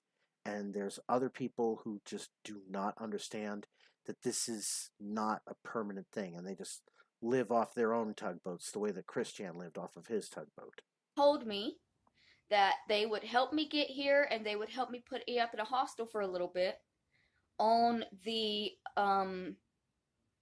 exception that I get help when I got here. And I did that. Well, hmm. Yeah, she did go see a therapist. I will grant her that. She did go see a therapist, but Mary, when your therapist retired, and it wasn't the fact that, trolls were pushing her away, because if trolls were pushing your therapist away, that would have made front page news in Los Angeles that the Los Angeles therapist is being harassed and stalked by hundreds of trolls around the country trying to, get at you. That would have made front page news in Los Angeles, and it did because it never happened. The day after I arrived here in Los Angeles, because I arrived at night, the very next morning, I walked up down to the Gateway's mental health center where I am still receiving services. I started medication that night. They got me the medication, they had me a therapist, they got me on the food stamps and the EBT. They got all of that done that day. I promised the people in Recolor that if they helped me out, I would get that help. I did not break that promise. Now, some people think I did because it's not helping. But I'm trying. I'm taking the medication. I'm seeing the therapist. I'm doing what I said I would do. I never promised that it would work. You know what? I actually feel a little bit envious of Adrasdea right now because she has access to meds and I don't. And I would love to be back on my Celexa and my Trazodone again because that would calm me down tremendously. But instead, I gotta go with weed, the same as Adrasdea. You can't Difference between me and Adrasdea is I'm not about to go prostituting myself for marijuana. promise or ensure that you And also, we're not shaming you for the pot use. We're shaming you for what you had to do to get the pot. can cure a person with mental health issues. That's not something you can guarantee. You can try. I am trying. I have been trying. I have not stopped trying, which is what I promised to do. So when I got here to California in 2017, not 18 or 19, I was in hostels for a couple of months. Again, that is not a home. Legally, I was still homeless while staying in a hostel because a hostel or an Airbnb. Okay, do you understand why an Airbnb can never be your home unless you're the one that owns it? Yeah, basically because an Airbnb is just a contracted room, and if you want to stay in the Airbnb longer, you gotta, pay for more time on the contract. It's pretty simple. Is that, can that comprehend? Hi, buddy. After the money ran out for the hostels, Hi. I started living in tents. Thank For a year on the streets of Los Angeles, I was in tents. They kept being stolen. I had to get more. I slept on benches. I slept in parks. In 2019, You probably had some run-ins, I'm thinking, with Colton Wood, and you just probably never bothered to remember his name, and he probably never bothered to remember who you were either. But I'm willing to bet that, you know, through you know through the Los Angeles homeless, you two probably had some interactions together. Maybe you also had run-ins with Hacky Sack Jack also, but he doesn't know who you are. You don't know who he is. They're just more people who are living on the streets. a friend who was in the Navy contacted me, and he had a truck, an extra truck. Now, here's another thing. This one was very. If there's enough advertising revenue from this, I will buy that, uh, that Navy soldier or the Navy seaman rather. I will buy Adrasdea's friend a truck to replace the one that Adrasdea destroyed. If there's enough YouTube advertising revenue to cover for my truck and an extra one. Angry saying that he didn't give that truck to me. It was expected that I would drive it around and I would get it. Because he's expecting you to use it to drive to to a job, to go to some place that you would work, and that you would drive from the job to your apartment, and then he wouldn't have to worry about his truck, because his truck would be, parked in a nice, safe parking lot, in the day when you're at work, and at the nighttime when you're in your apartment. But instead of choosing to get a job, and instead of choosing to get an apartment, you just chose to use that truck as your apartment. You chose to make that truck your shithole of an apartment, shitting in a salad bowl, and just, turning that truck into a disaster. Job. And when your friend came back and he saw what you did to that truck, he was like, "This is not what I gave you the truck for. I gave you the truck so that you could have a job, you could go to work, so you could, come home, so that you could go places. I didn't give you this truck so that you could just live in it all the time and destroy it." Wrong. The truck was given to me. It was a gift. No. Oh, no, sir. The truck was given to you as a gift, and why the hell would he be so mad at you when he came back from his deployment?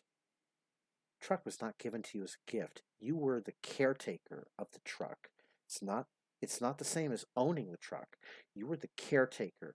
Your responsibility was to make sure the truck was safe. It wasn't the fact that you owned the truck, but you had to make sure it was safe, and you failed. It was put in my name. He got insurance on it for me. It was my truck. Okay, hmm. Actually, rewind.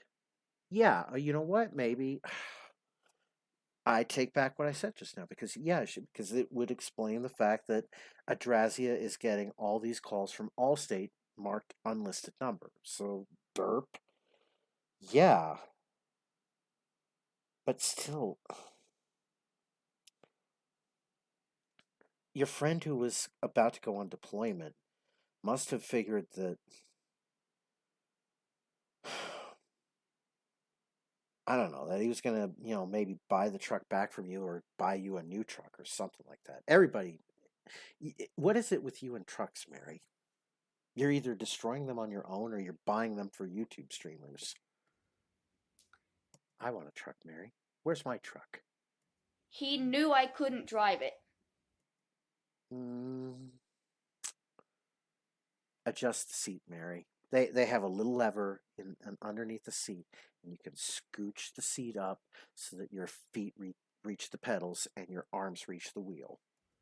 He was well aware when he gave it to me and by the time he left for Japan, not Korea. Uh, Call it Asia Pacific.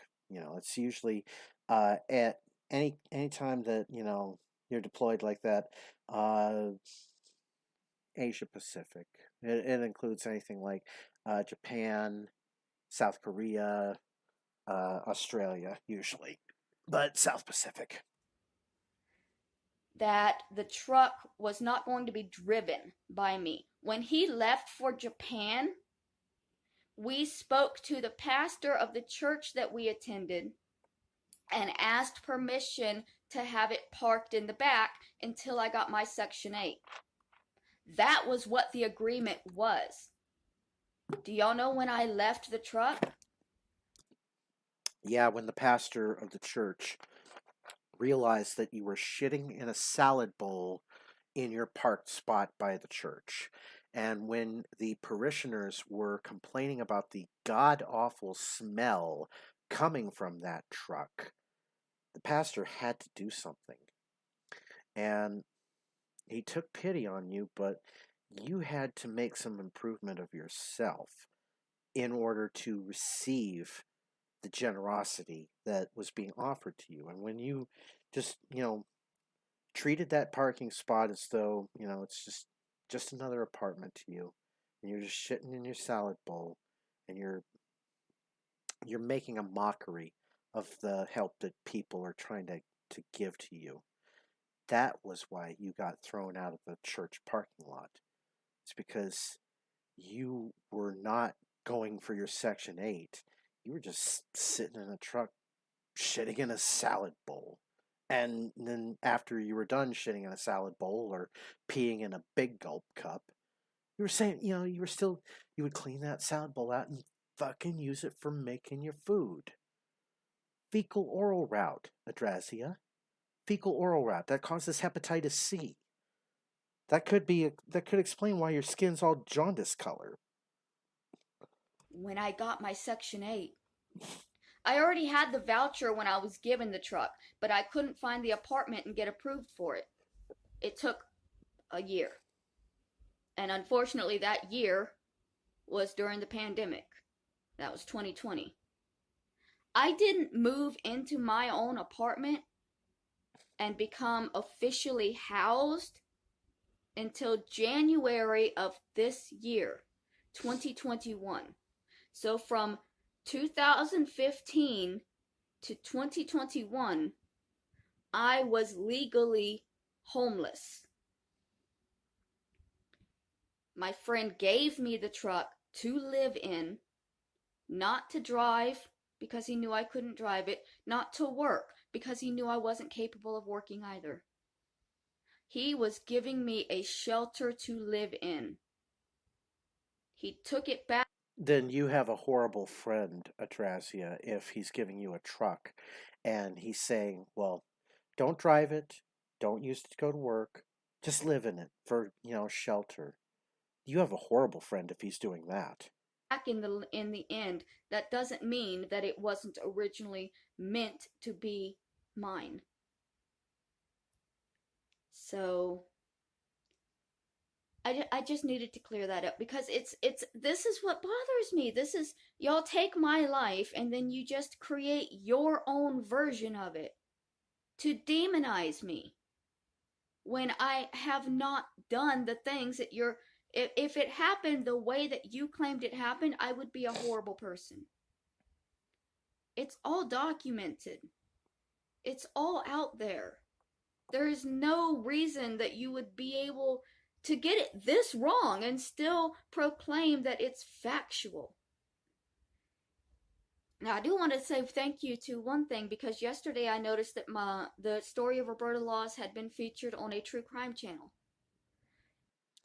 Yeah, I'm very tempted to play that myself, but I got to work out something with the owner of that true crime podcast so that I can play it and not get like any kind of copyright claim on it. But yeah, I listened to it. It was very informative. And, y'all had been threatening that y'all were going to get a true crime channel interested in it. And I told you that I didn't care because I knew that any. Oh, but you did care, Mary. But you did care because you just plugged it.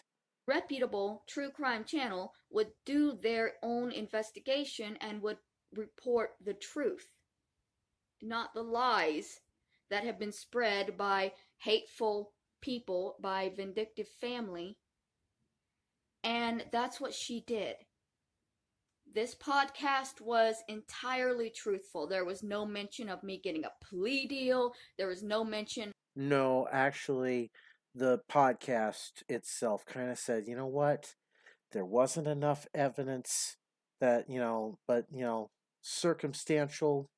Yeah, you probably encouraged Kenneth to do it. Of me being more involved. There was no mention of a $50,000 lawyer that saved me. It was completely honest and fair and factual, and I'm fine with that. It's when y'all begin to make up things and lie and demonize me that I have a problem. And that's what all of you do. Mary, did you believe me last night when I said that I was going to destroy the sun on my stream? Did you believe me?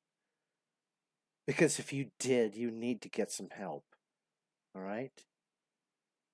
Demonizing you? No. Pointing out your bad behaviors, pointing out your flaws and your faults that you refuse to address, that's what we're doing. Nothing that you say is completely factual. Even if you're using my straight video, you'll add your own words. Oh yeah, Matt Fields, yes she did. She totally She totally pwned Mary's ass in that true crime podcast. To it to create something that's not happening. And there's no way for me to win that. Yeah, explain the Walmart video where you're buying a shovel, Mary. Explain this. Explain the fact that you were taking Roberta Law's stuff, like her walker and her toilet seat, to the Goodwill the very next day. You knew that she was dead. You didn't care. If you had cared, you would have stopped Kenneth right afterwards in the Walmart. You would have gone running to the judge. I mean, not to the judge. You would have gone running to like the front desk, to the security guard. You'd have been laying a sob story. My boyfriend just killed this woman. He just killed a disabled woman. I'm in fear of my life. Please call the cops right now. If they had done it that day that Roberta Laws had been murdered, then your life would have been completely different, and we would not look on you like a perpetual victim. You're not someone out here playing the perpetual, or you wouldn't be someone playing the perpetual victim card like you are, Mary. There is literally no way for me to win. Because no matter what I do, you're going to twist it into something bad. Yeah, twist. So this one is I sent the video I was paid for. Oh, God. And I haven't previewed this either, so we're just going to take our chances. Okay, so I've got people, somebody said that they bought the video and I didn't send it. Only one person paid for the video and I attempted to send it. I'll show you. See,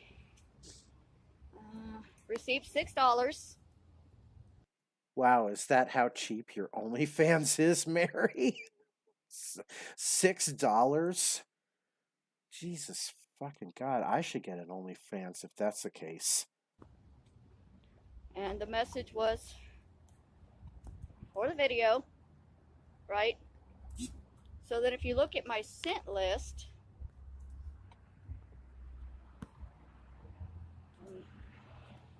on my other account, no, it should be this one. I am connected. What the fuck? You know what?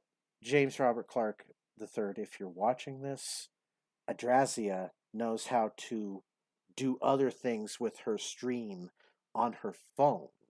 James, on her phone, she knows how to do these things. She's doing a lot more than just the portrait mode videos that you're doing.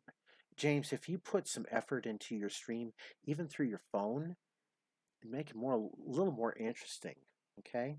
I mean, you did go out to the CVS, you did do the outdoor thing. Finally, you got some fresh air, you got some vitamin D. That's great.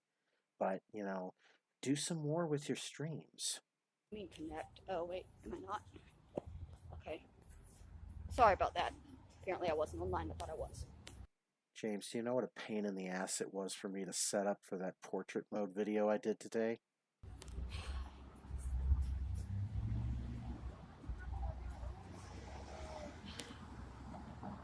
Sam didn't want to help either. He was wanting to do the sound effect of the plane flying overhead in post. And I was like, no, that would have taken too long. I want to get it done now. And I had to bring my laptop out into the other room just to do that, so that I could, play the sound effect as I'm recording my video on my phone. Load your stupid phone. There it And it worked. It sounded exactly like James's apartment. is. Nope. Hold on. It must be on the other account.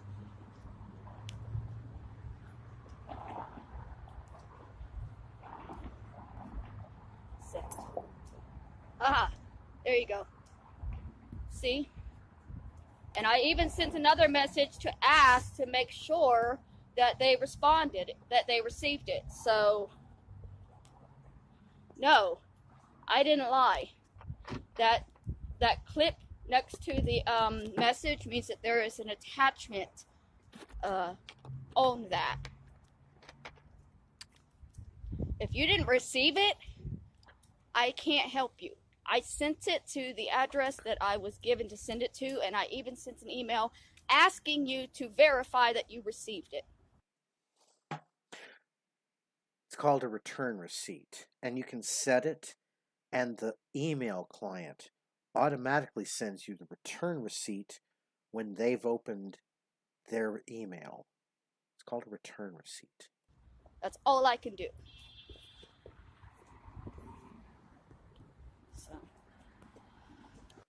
So the second Oh, a new video. Okay, so this is shelters and trucks. thing people are saying is, oh, well, you're lying because you didn't mention the homeless shelter, and so that means you're lying because you were in a homeless shelter for a month, you liar. Shelters and trucks, shelters and trucks. No one gives fucks about shelters and trucks. How does that change whether or not I was homeless? The argument was how long I was homeless.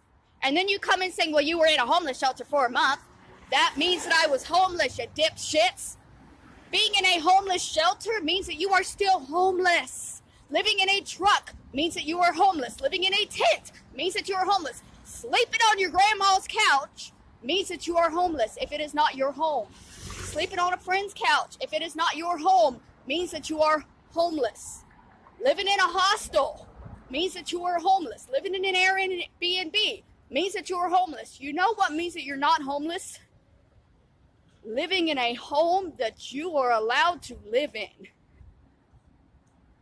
That's what the meaning of not homeless is.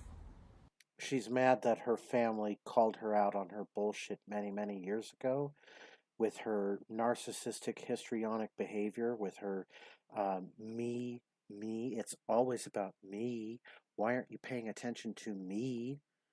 She was thrown out of her house because they didn't want to deal with it anymore. They wanted to live their own lives without you dragging them into your life. Literally. So, okay, yeah, after the truck, I was in a homeless shelter because the apartment that I was supposed to move in fell through. They needed a little more time. So, there was a homeless shelter in between the truck and the Section 8. How does that change anything at all? When the whole thing was that she had gone on there and said that I was not homeless for 5 years. When I was. When technically, since my family is so adamant that my grandmother never loved me and never wanted me in that home, technically I was homeless for 15 years. Because every year that I lived with my grandmother, I was considered homeless. It wasn't my home. I wasn't allowed to be there according to my family. Therefore, even though I didn't realize I was homeless for an entire decade before I became homeless. And you can argue with me that all you want. If facts are facts. Look up what homelessness means and what it doesn't mean. Living in a truck is not a home. And saying, well, he took the truck back because you wanted to sell it. No. For one, I wasn't selling it. I was junking it. I wanted to take it to the scrapyard, and they were going to give me $1,500 for it. That's quite a lot for a truck that is basically scrap. $1,500?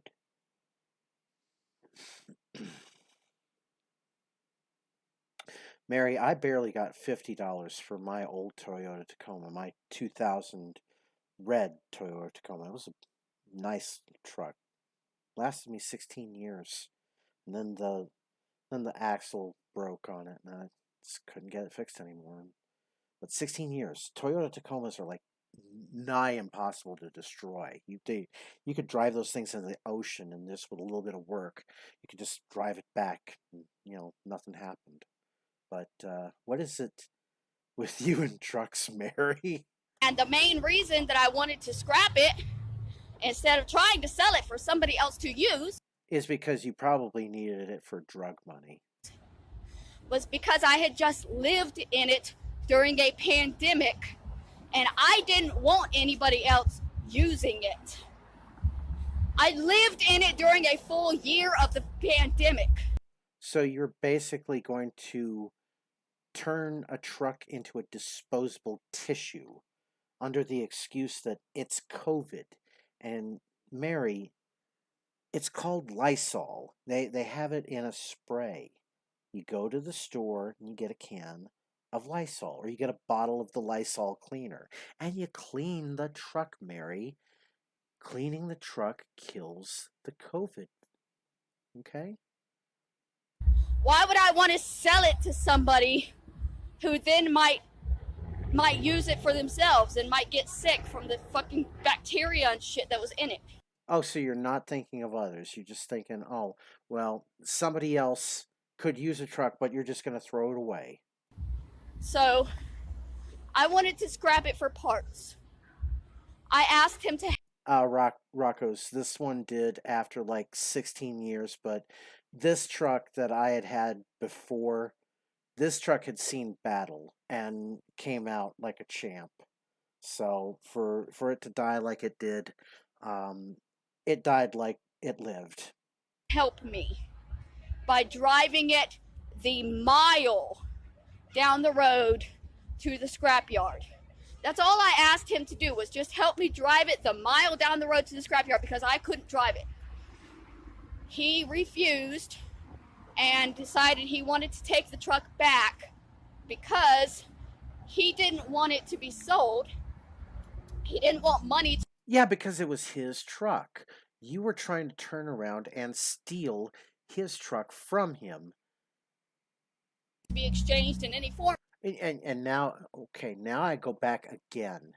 And when I said that, maybe he did sell you the truck, no, he put you on the insurance, and that was why Allstate kept calling you and calling you and calling you, was because he put you on the Allstate insurance, and then when you just weren't paying it, there went your truck insurance. It wasn't yours to sell, Mary. From it. He wanted to donate it to somebody else who would use it. Yeah, who would use it? Who would use it the way that it was intended to be used, and who would not shit in it in a salad bowl in the truck. Instead of allowing me to get money, because at this point he had become he had to change his number because he was receiving harassment and threats just like everybody who helps me. That's the main reason the church got after me. It was not because they wanted to. It wasn't a random thing.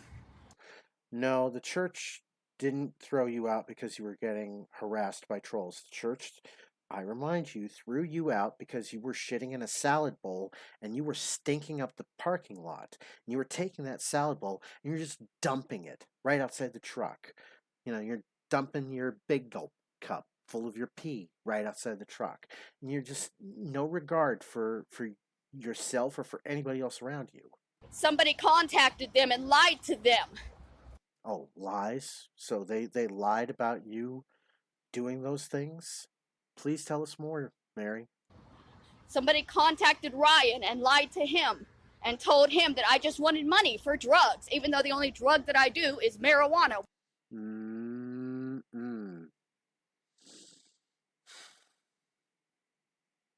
No, something tells me that you were getting ready to buy a boat. And I'm not talking about like a boat on the ocean. I'm talking about a boat of pills. Like you were getting ready to, hook up with somebody and they were probably gonna cut you a deal for like, 1,500, pills of whatever for $1,500. And then you turn around and you sell those pills for $5 each, and then you make 5 times your money. So yeah, that's the scam that you were trying to run. You were trying to run a pill scam. Which is legal in California. Pills aren't. And especially pills that you don't have prescriptions to, Mary. So he requested that I transfer the truck back to his name so that he could give it to a charity. Probably he just took you off the insurance, I'm thinking. That would use it. I didn't want to do that because I didn't want people using it after having lived in it for a year during a pandemic. But I felt morally obligated to give the truck back to him. Morally obligated, more like legally obligated because it was not your property, Mary. Even though I had zero obligation to give that truck back to him. I did not have to give it back to him. No, you didn't want to give it back to him, but you had to because otherwise he would have called the police and you would have been arrested for grand theft auto, Mary. It was my vehicle. It was in my name. No, the insurance was in your name. It doesn't mean that you own the vehicle. It just means that in case anything happens to it while you're driving it, the insurance covers whatever happens. Registered in my name. I had the deed. I had everything. Legally, it was my truck. Legally, this will be my truck, Mary.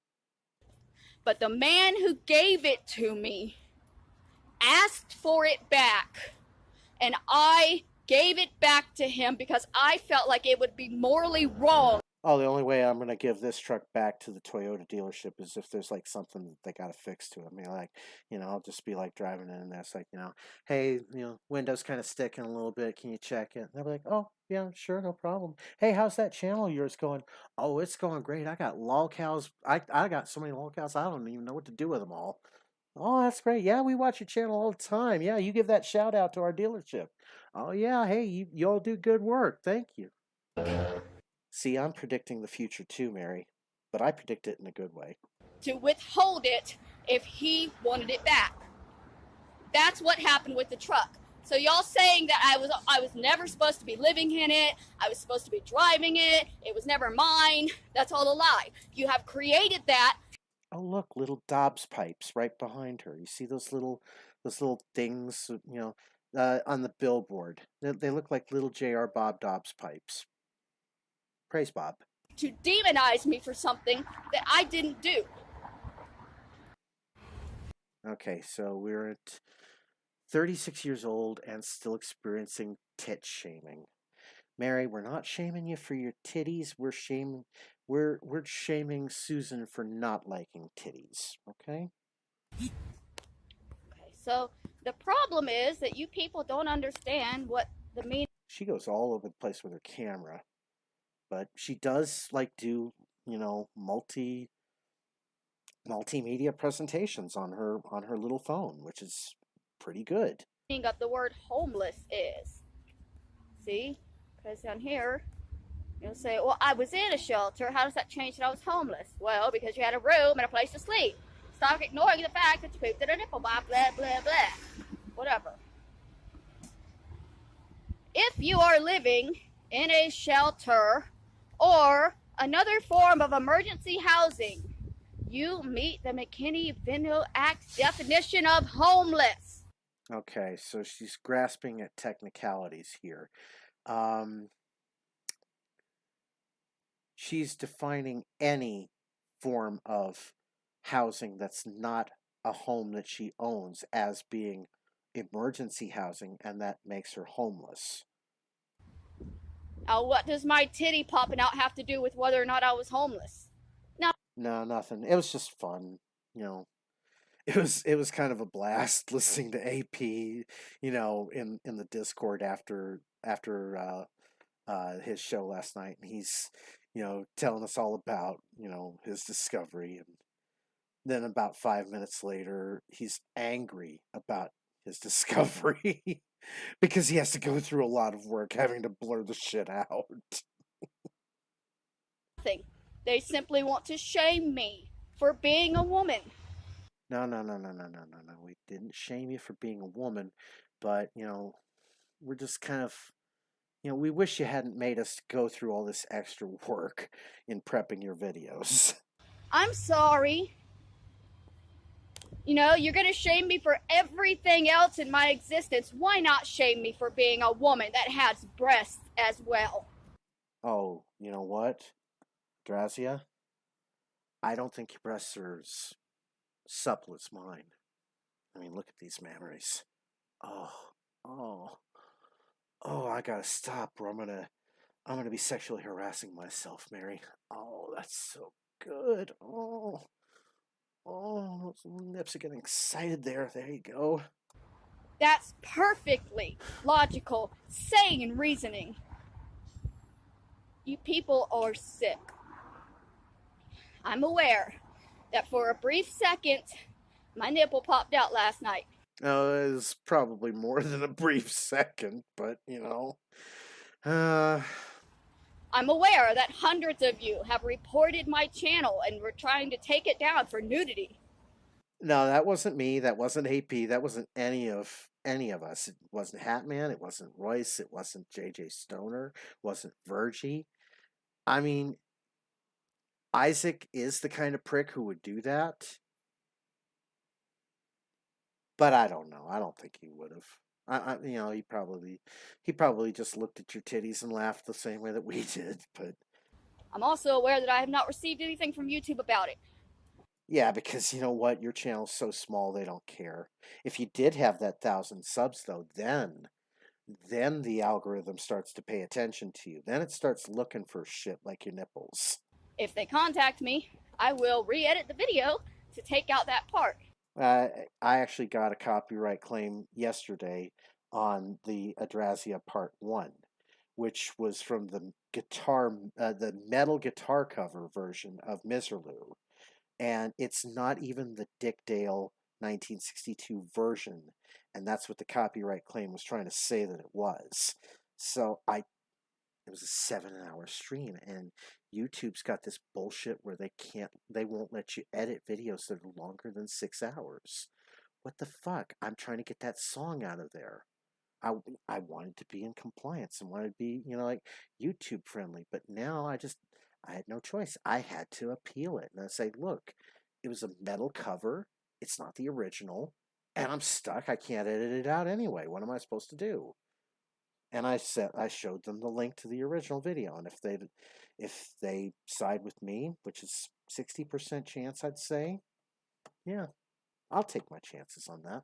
And then I get the monetization back on that 7-hour stream.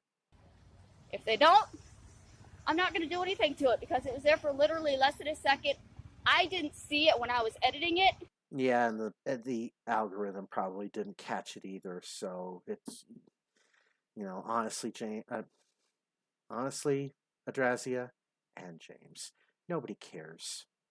Nobody cares. And the fact that y'all can replay that second forever. I'm not. You notice I did not play that video, Adrasdea. I am not going anywhere near that video out of respect for you, because I don't think that you should be shamed on my channel like that. Doesn't mean that I intended for that to ever even happen. So no, we know it didn't. You didn't intend for it to happen. We know that Jeffrey Toobin didn't intend for what he did on his Zoom call either, but, the shit just happens, you know what I'm saying?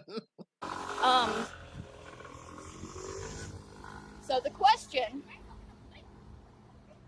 you're wanting to know is why my breast exists, apparently. Because humankind, I should say, humans have memories. We are mammals. That is the definition of mammals, is that a mammal has memories that can nurse its young with. We're not ashamed of we're not ashamed of your titties, Mary. I'm a woman. They're there. Yeah, they're there. Here's mine. I take my shirt off, but then my breasts are actually so big that the algorithm might actually confuse them for women's breasts. All the time. Y'all don't get to decide that I should suddenly be ashamed for being a woman, for having a woman's figure, for having a woman's assets. I am a female. These are titties. For some reason, there's a very small centerpiece of those that is considered obscene and sexual. Because they feed babies. Y'all are the most shaming people on the universe, and then you don't understand why my mental health doesn't get better. Your mental health doesn't get better because you keep denying what we're trying to tell you, Mary. You don't listen to the, you don't listen to the voices around you instead of listening to the voices in your head, Mary. You'll never understand why my mental health doesn't get better when I'm constantly being shamed for every aspect of my existence. If I dress nice because I like to look nice, y'all shame me for that. No, I'm not. I'm not going to shame you for how you dress. I will shame James. Whatever. I'm not ashamed of my nipple popping out. I'm not ashamed of the fact that I'm selling that video to people that want it. Hi, are you I gonna would have help posted again? it to OnlyFans to sell if people didn't take my content from there to give it away. I would have been. Then take down your OnlyFans, Adrasdea. Don't give them the fuel if you have an OnlyFans that, people are just going to rip off from anyway. Don't do that. Don't give them the means to hurt you like they're doing. If that's what you're saying. If you have an OnlyFriends, then, make it, you know, well, you shouldn't have an OnlyFriends anyway, because the whole concept of OnlyFriends is basically, you're appealing to the horny, desperate losers out there who want something to, 404 error to, and then you just end up feeling dirty, Adrasdea. I'm kind of glad that I have. Bobcat, leave those cords alone. Come here, buddy. Hey, no, no, no, no, no. You're gonna get bitey, aren't you? No, come here. Hey, come here, buddy. Good boy. It's okay. It's okay. Yeah, it's okay. He knows. Stop that. He's really wanting these cables that are plugged into the computer. Come on, buddy. Let me do my stream. Now, if Adrastea, really wanted to, she could improve her life to, and yeah, other people have bad shit happen in their lives that, they're not exactly, innocent of. They're not guilty of it either, but, it's kind of a gray area that, they have going on in their life. But, if you're willing to, just kind of not think about the past and look towards the future and just kind of stop letting people control your emotions when you should be the one controlling them, then you can work a normal job. You can be happy. And Mary, you are not incapable of working. I have probably the same mental health issues that you do, that James does, and I'm able to work a job. It's not easy, but I'm able to work a job. You're getting bitey. You're getting bitey, buddy. Yeah, that's Adrasdea. See, that's Adrasdea. Posting content like that to OnlyFans for the past 6 months Hey, if people were not taking my content from there and dispensing of it for free. So, no, I'm not going to be ashamed of it. yeah, he's watching. I am a woman, a 36-year-old woman. I have breasts, and I am not ashamed if people see them. I wish I could show mine, but I know Susan would yeet me. Because she doesn't think that I have man breasts. She would think, oh, the algorithm confused those with women's breasts, so you can't show those unless you're nursing a child. Do you know why? Because it's literally the same as a hand.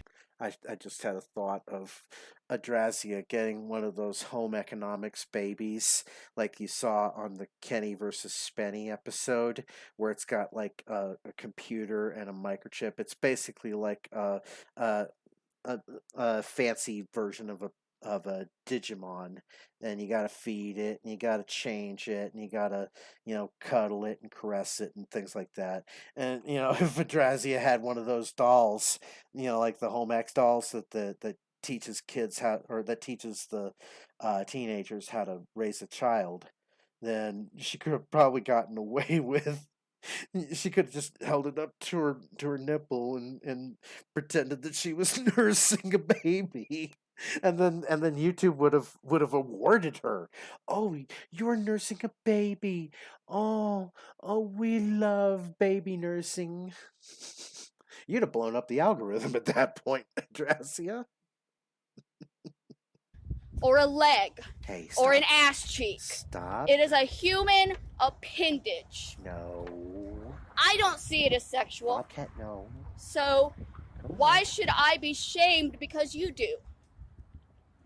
Now, we're not ashamed. Susan is ashamed. Susan doesn't like breastises, even though she has them, or we think she has them.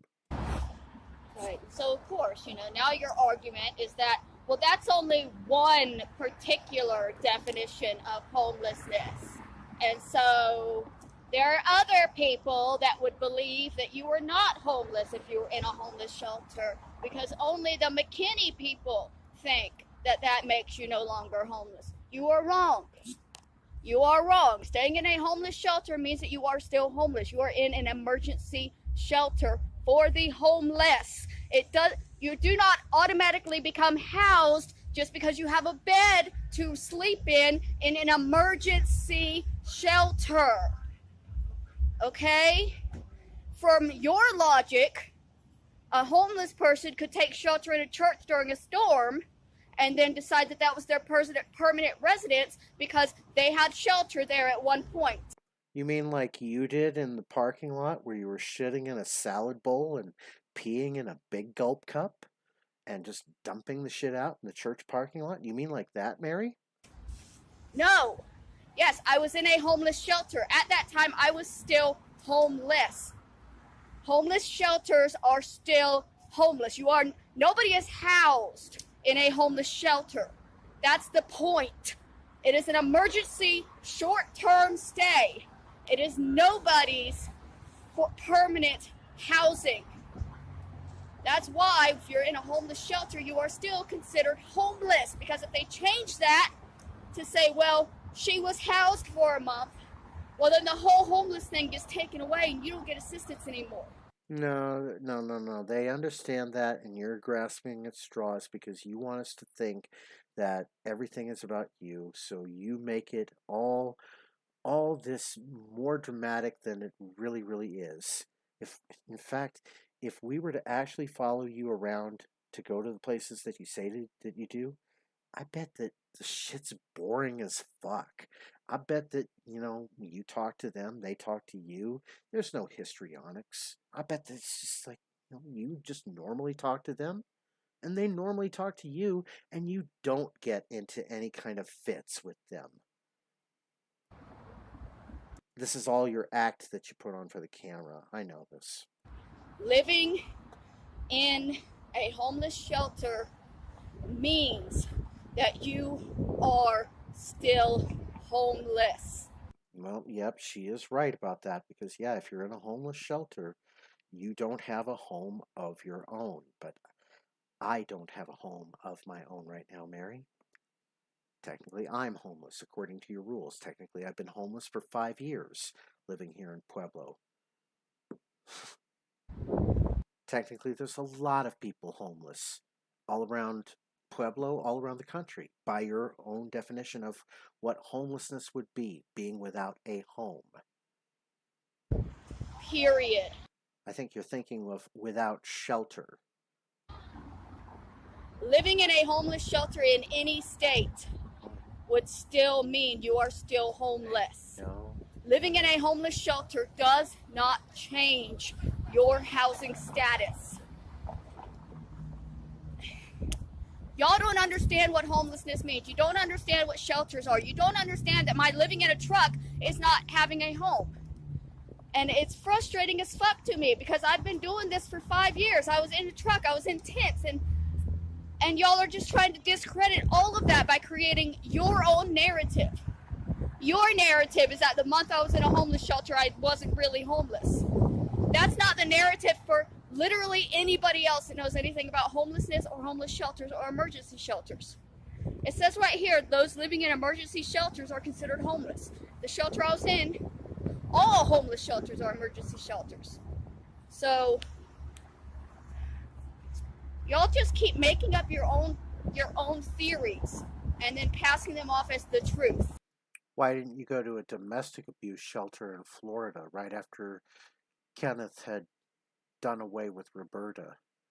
Why didn't you go to a domestic abuse shelter? Technically, that's a homeless shelter too, Mary. This is what you believe. It doesn't mean it's the truth. I'm showing you the truth. You decided to deny it and put your own in and then live off of that.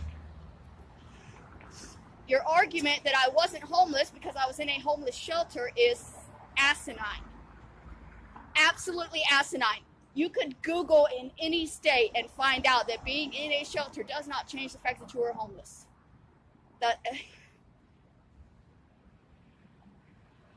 So, let's just... Oh, that was a pleasant sound. And you notice she didn't even react to it at all. It's like, sounds like that in the area that she's in must be common. And Jesus, is that Paramount that she's by? Is she by Melrose Avenue right now? You know, these people that hate me, they don't understand homelessness. They hate marijuana. No, we don't hate marijuana, Mary. What does it take for you to understand that we don't like lies? We love marijuana. We just don't like your lies, Mary. hate titties. What are you? Like, seriously. Yeah, that was. What are you? You hate weed, you hate titties, you don't understand what home... And it was a gunshot, and nobody reacted to it. It was like, yeah, it's just another shot. It's just another day living in L.A. Homelessness is you don't understand what a drug addict is because you call me a drug addict for smoking marijuana, which is retarded. Nope. No, we never called you a drug addict, Mary. Buddy. We called you lazy if you were prostituting yourself for marijuana, because if you're out there selling your body just to get high, and you could get the same amount of money just by working a normal regular job for a couple of hours.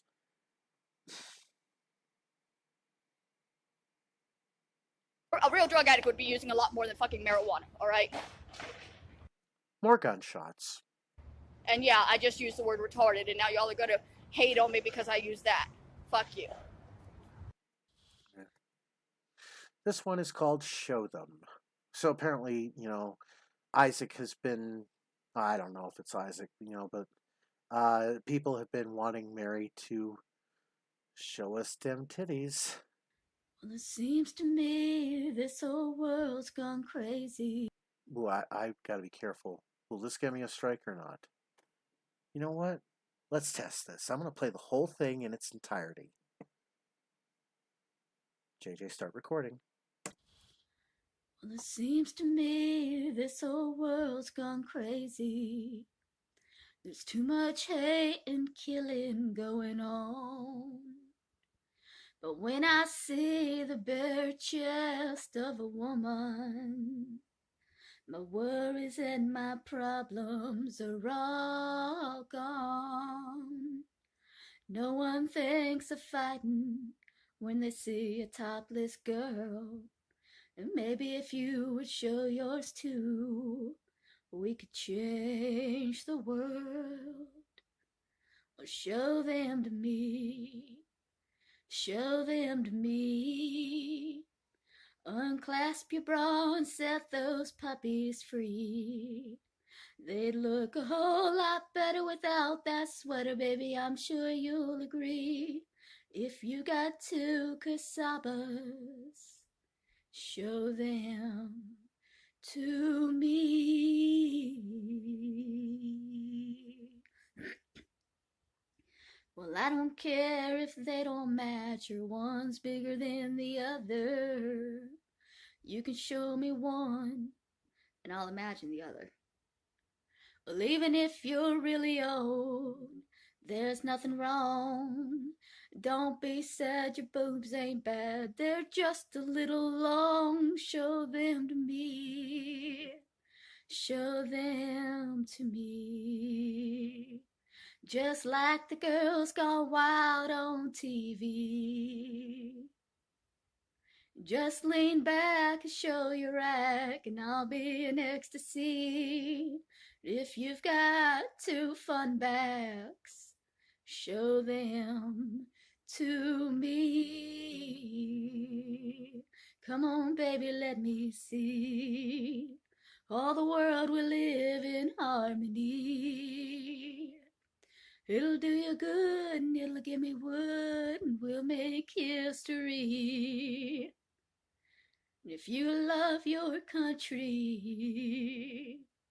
show them to me. I think I missed some lyrics. Because there's one part where he says, if you're a big fat man, I'm a titty fan, and I love to see yours too. Stop titty shaming, y'all. We all got them. We all love them. So do me. I like. Yeah, nothing wrong with titties, Mary. We love titties. We're telling you, it's Susan who doesn't like titties. You're probably gonna go, well, who's Susan? You keep telling me, who's Susan?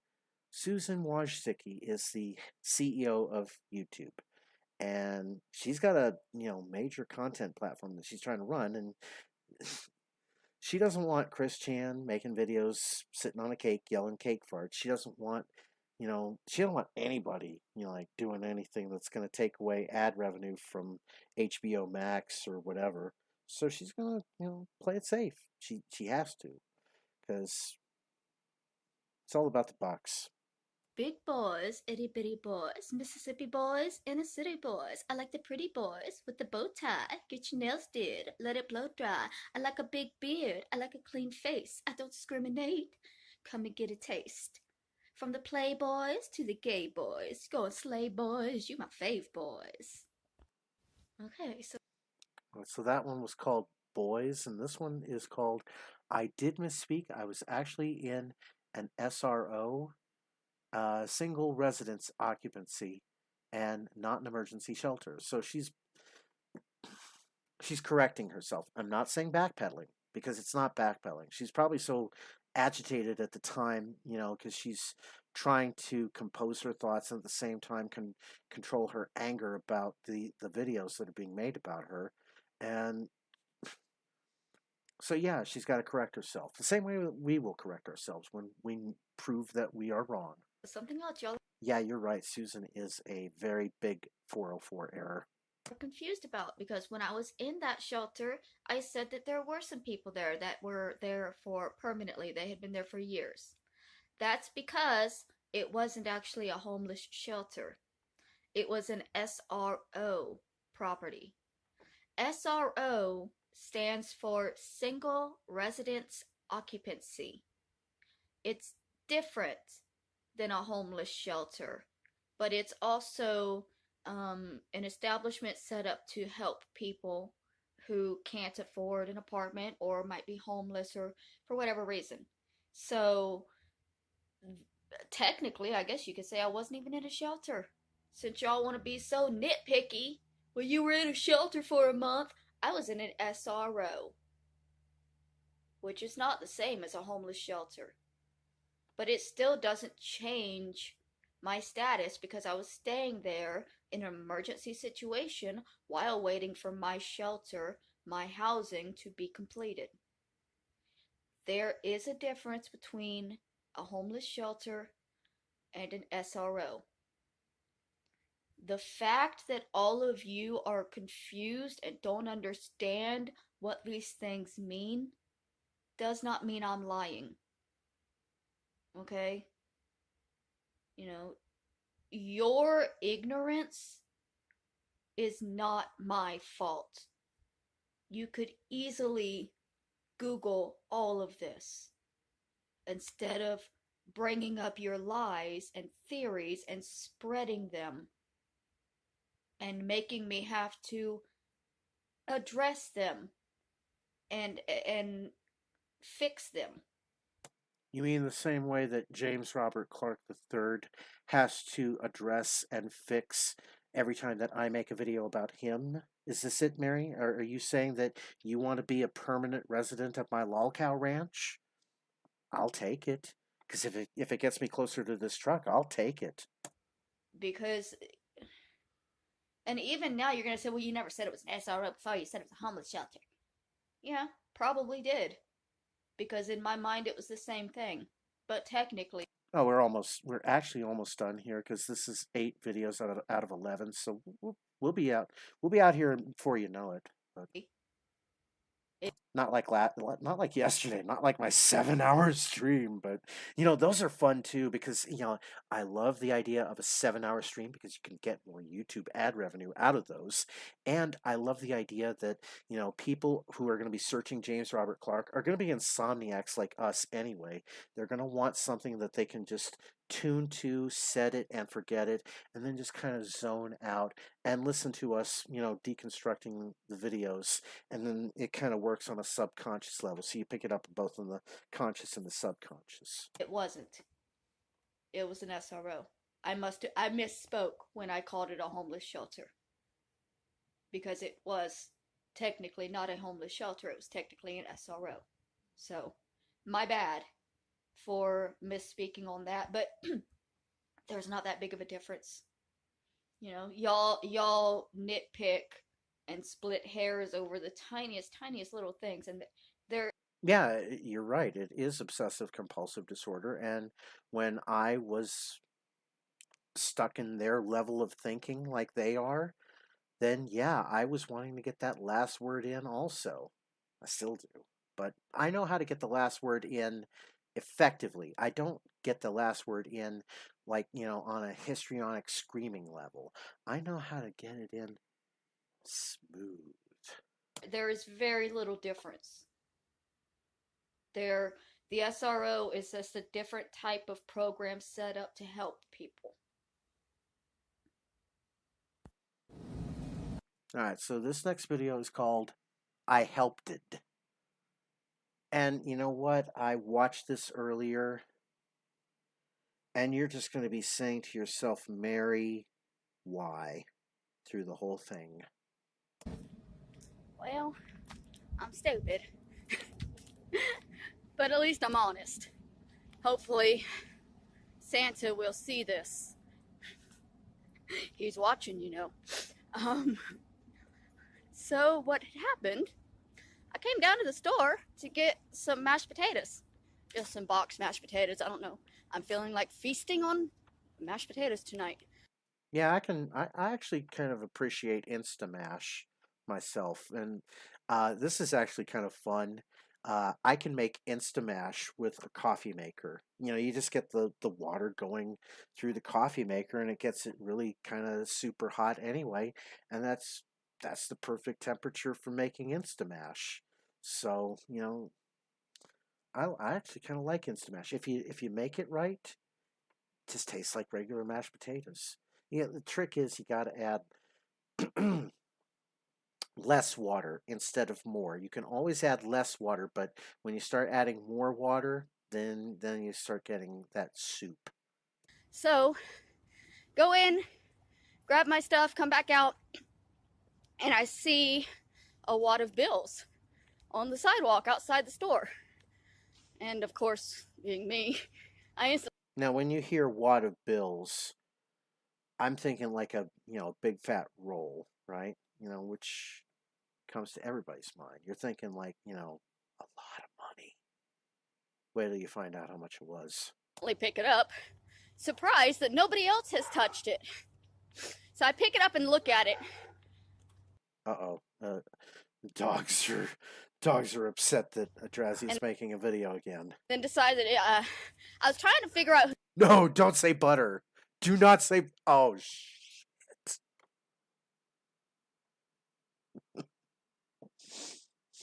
God damn it! whose it was, because it was in front of a vehicle. You're so I was tricky. like, well, maybe it You got me there, Cybertaz. You got me. belongs to the person in this vehicle. So security was coming out to get some buggies, and I flagged. That was like really close. Where the fuck do you live, Adrasdea? Where the fuck are you living where gunshots are so close and so common that it just does not affect you? If that were me, I would be freaking the fuck out right now. I am from hearing that. Bobcat, come here. Buddy, come here. Come here. Come on, bud. Come here. He's trying to be a mountain climber. Come here. Yeah, come on. Come here, buddy. Come here. Him over, and I handed him the money and told him that I had just found it there, and it was a lot of money, so somebody was Oh, wait till you hear what Adrasdea considers a lot of money. probably going to be looking for it because it was like $40. $40, ladies and gentlemen. You know, this is ironic because a long time ago, I'm like, we're talking like 1994, like towards the end, like November of 1994, I found a $20 bill, right after I just spent my last dollar on going to the dollar movie to see Road to Wellville. And I found a $20 bill, and the first thing I did was I sent it to Church of the Subgenius, because at that time, church memberships were $20. Then it was just right about 2 months away from going up to $30. But I got my $20 membership in just under that wire. So technically, I used found money to pay for my Church of the Subgenius membership. Praise Bob. Thank you, buddy. There's Come a here, 20. Bob. There's That's why his name is Bobcat. Because I'm his rescue human. Or his rescue yeti. No, you're going after. No. Now I know why you came back up here. You're going after those cords again. Stop that. a 10. There was a 5, and then a couple of steps further there were some 1s, and another lady saw me talking to the security guard. The fuck is that noise? Do you hear that? That's like somebody wailing in the background. It sounded like somebody like screaming in pain. I'm gonna back it up just about a minute. You know what? We'll back it up to the gunshot too. He's watching, $40. So what had happened, I came down to the store to get some mashed potatoes. Just some boxed mashed potatoes. I don't know. I'm feeling like feasting on mashed potatoes tonight. So, go in, grab my stuff, come back out, and I see a wad of bills on the sidewalk outside the store. And of course, being me, I instantly pick it up, surprised that nobody else has touched it. So I pick it up and look at it, and then decided I was trying to figure out whose it was, because it was in front of a vehicle. So I was like, well, maybe it belongs to the person in this vehicle. So security was coming out to get some buggies, and I flagged him over, and I handed him the money and told him that I had just found it there. And it was a lot of money, so somebody was probably going to be looking for it because it was like $40. Again, $40.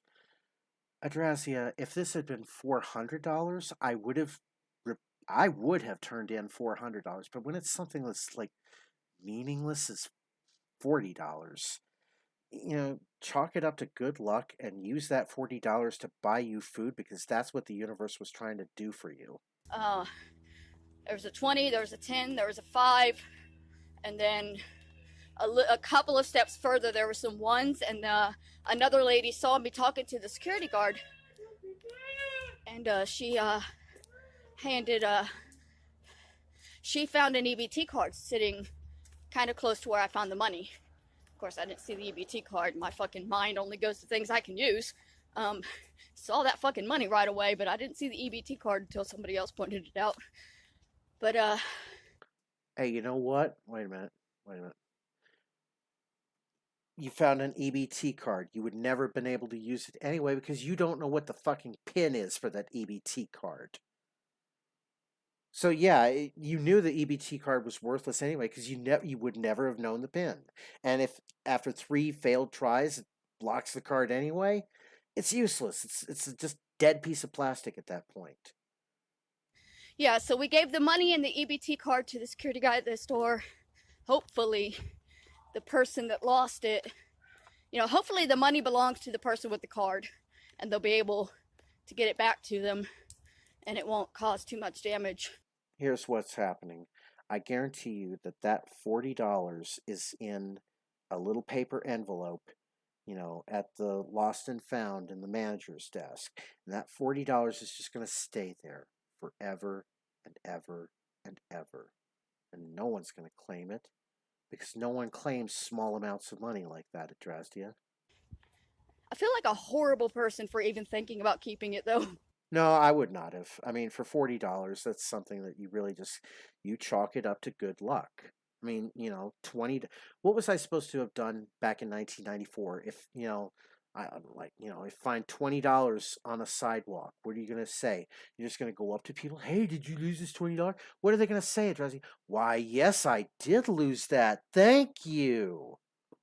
Adrasdea, don't be dumb. You find $40 in the street like that, take it. The universe is trying to buy you food. Could have used it for marijuana. I've found 20s on the ground that I kept, but not like I've found 20s on the ground that I've kept and given to Bob. right outside of a I washed my money of its sins. store or right outside of a bank. Like, I think 4 times in the past 2 years, I've just found a random 20 laying on the sidewalk that I kept. Probably a random 20 laying on the sidewalk that's just been thrown down at her after 20 minutes worth of work. But this one, it seemed like it was too much money. And being outside of a grocery store, I didn't feel like I was right in taking it, even though I could have used it. So You could have. even the security guard was looking at me at first like, really? You're handing over money that you found? You didn't have to do this. Yeah, even the security guard is wondering why you would give up a gift like this. You could have had $40 worth of food today, Mary. $40 would have actually bought you a decent week's worth of food. It wouldn't have bought you great food, but it would have bought you decent edible food for a week. I know. Yeah, Doggy doesn't like the videos either. I'm sorry, puppers. You didn't have to do this. He said most people would have just kept it. Like, yeah. Yeah. I probably should have. Most people would have. I'm really hoping that it gets back to the person it belongs to.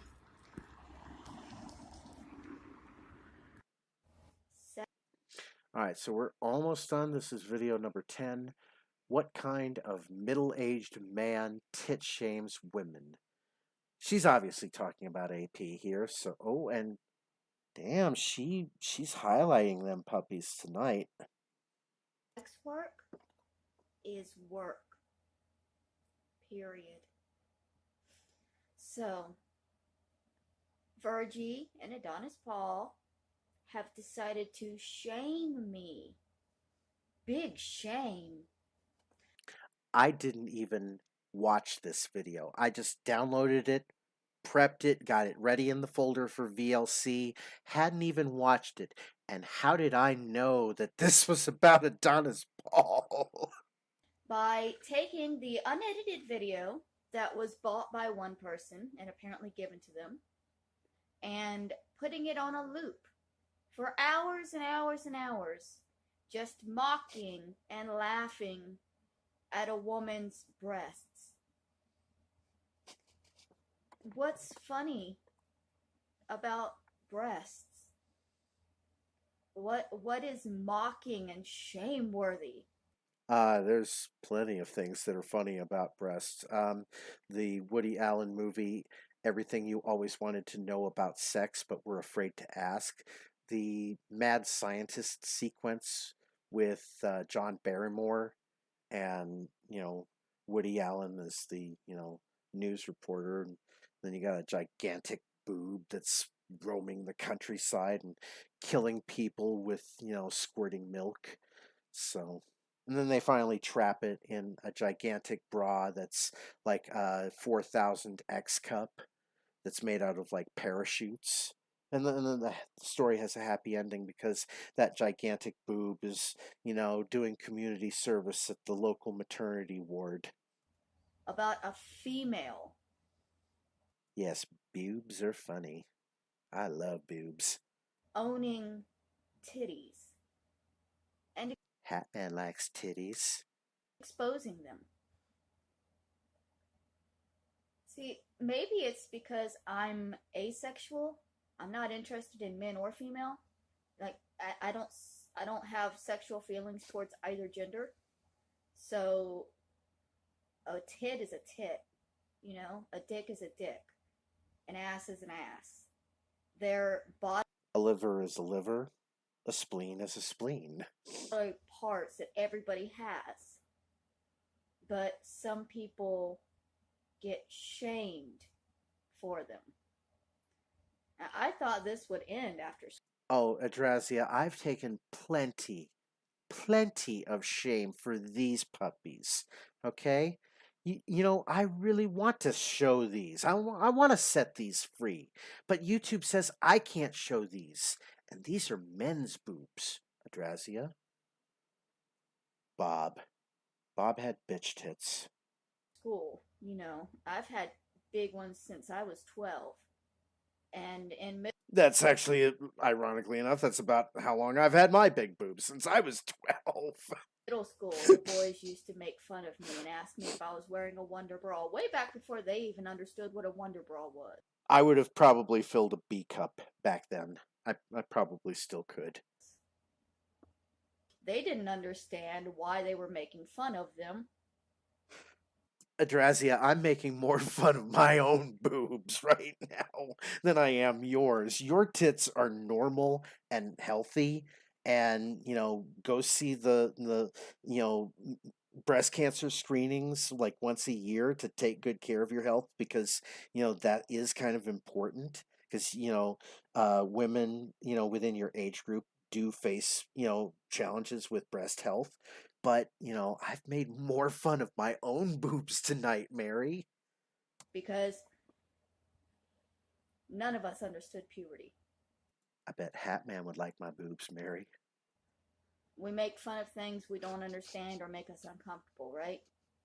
So I bet if you gave Hatman the choice between my boobs or Mary's, it'd be a close call. I don't know how Hatman would go on that.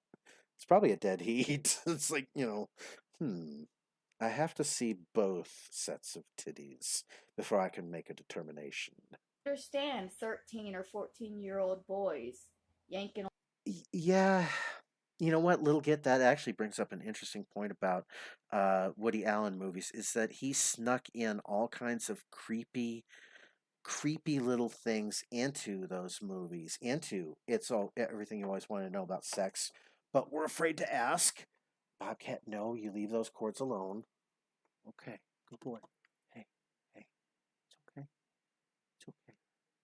You're okay, buddy. You're okay. Good.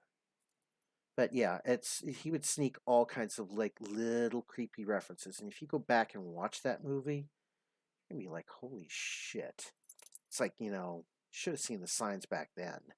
And On a bra strap or making jokes about a Wonder Bra.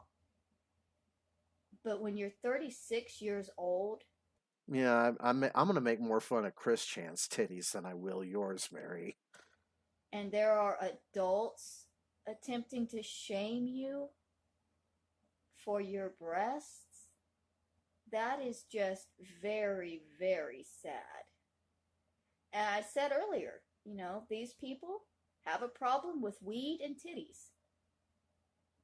And that's a weird hill to die on, too. You know, you're No, we're not dying on that hill, Mary. We love weed. We love titties. he isn't Adonis Paul on your We're not dying on that hill. We're living on that hill. In fact, if you go to cbdx.com and use promo codes AP or ROTC or 44420 or Virgie with two Y's, you will get 20% off on your order. You will get a free gift. You will also get priority shipping on orders over $88. You get CBDX moon rocks, you get gummies, you get vape cartridges, you get dabs, you get flour. CBDX is not your typical gas station CBDX. This is the good stuff. This is the stuff that's legal in all 50 states and it will get you high. CBDX.com gets you lifted. Now back to Mary. 40 years old, near 40 years old, and still tit shaming. Imagine. Can you? I mean, honestly. Imagine all the titties living for the breasts. Uh, uh, uh. You may say I'm a dreamer. Do you want to be 40 years old and still shaming women's breasts? What kind of a man does that? What kind of a man shames his own breasts? But I'm that kind of man. uh, yeah, hey, Lock on Stratus, welcome. What kind of a woman does that? What kind of a human does that? All right, we are almost done. This is the last video of the night, so the big taboo nipples.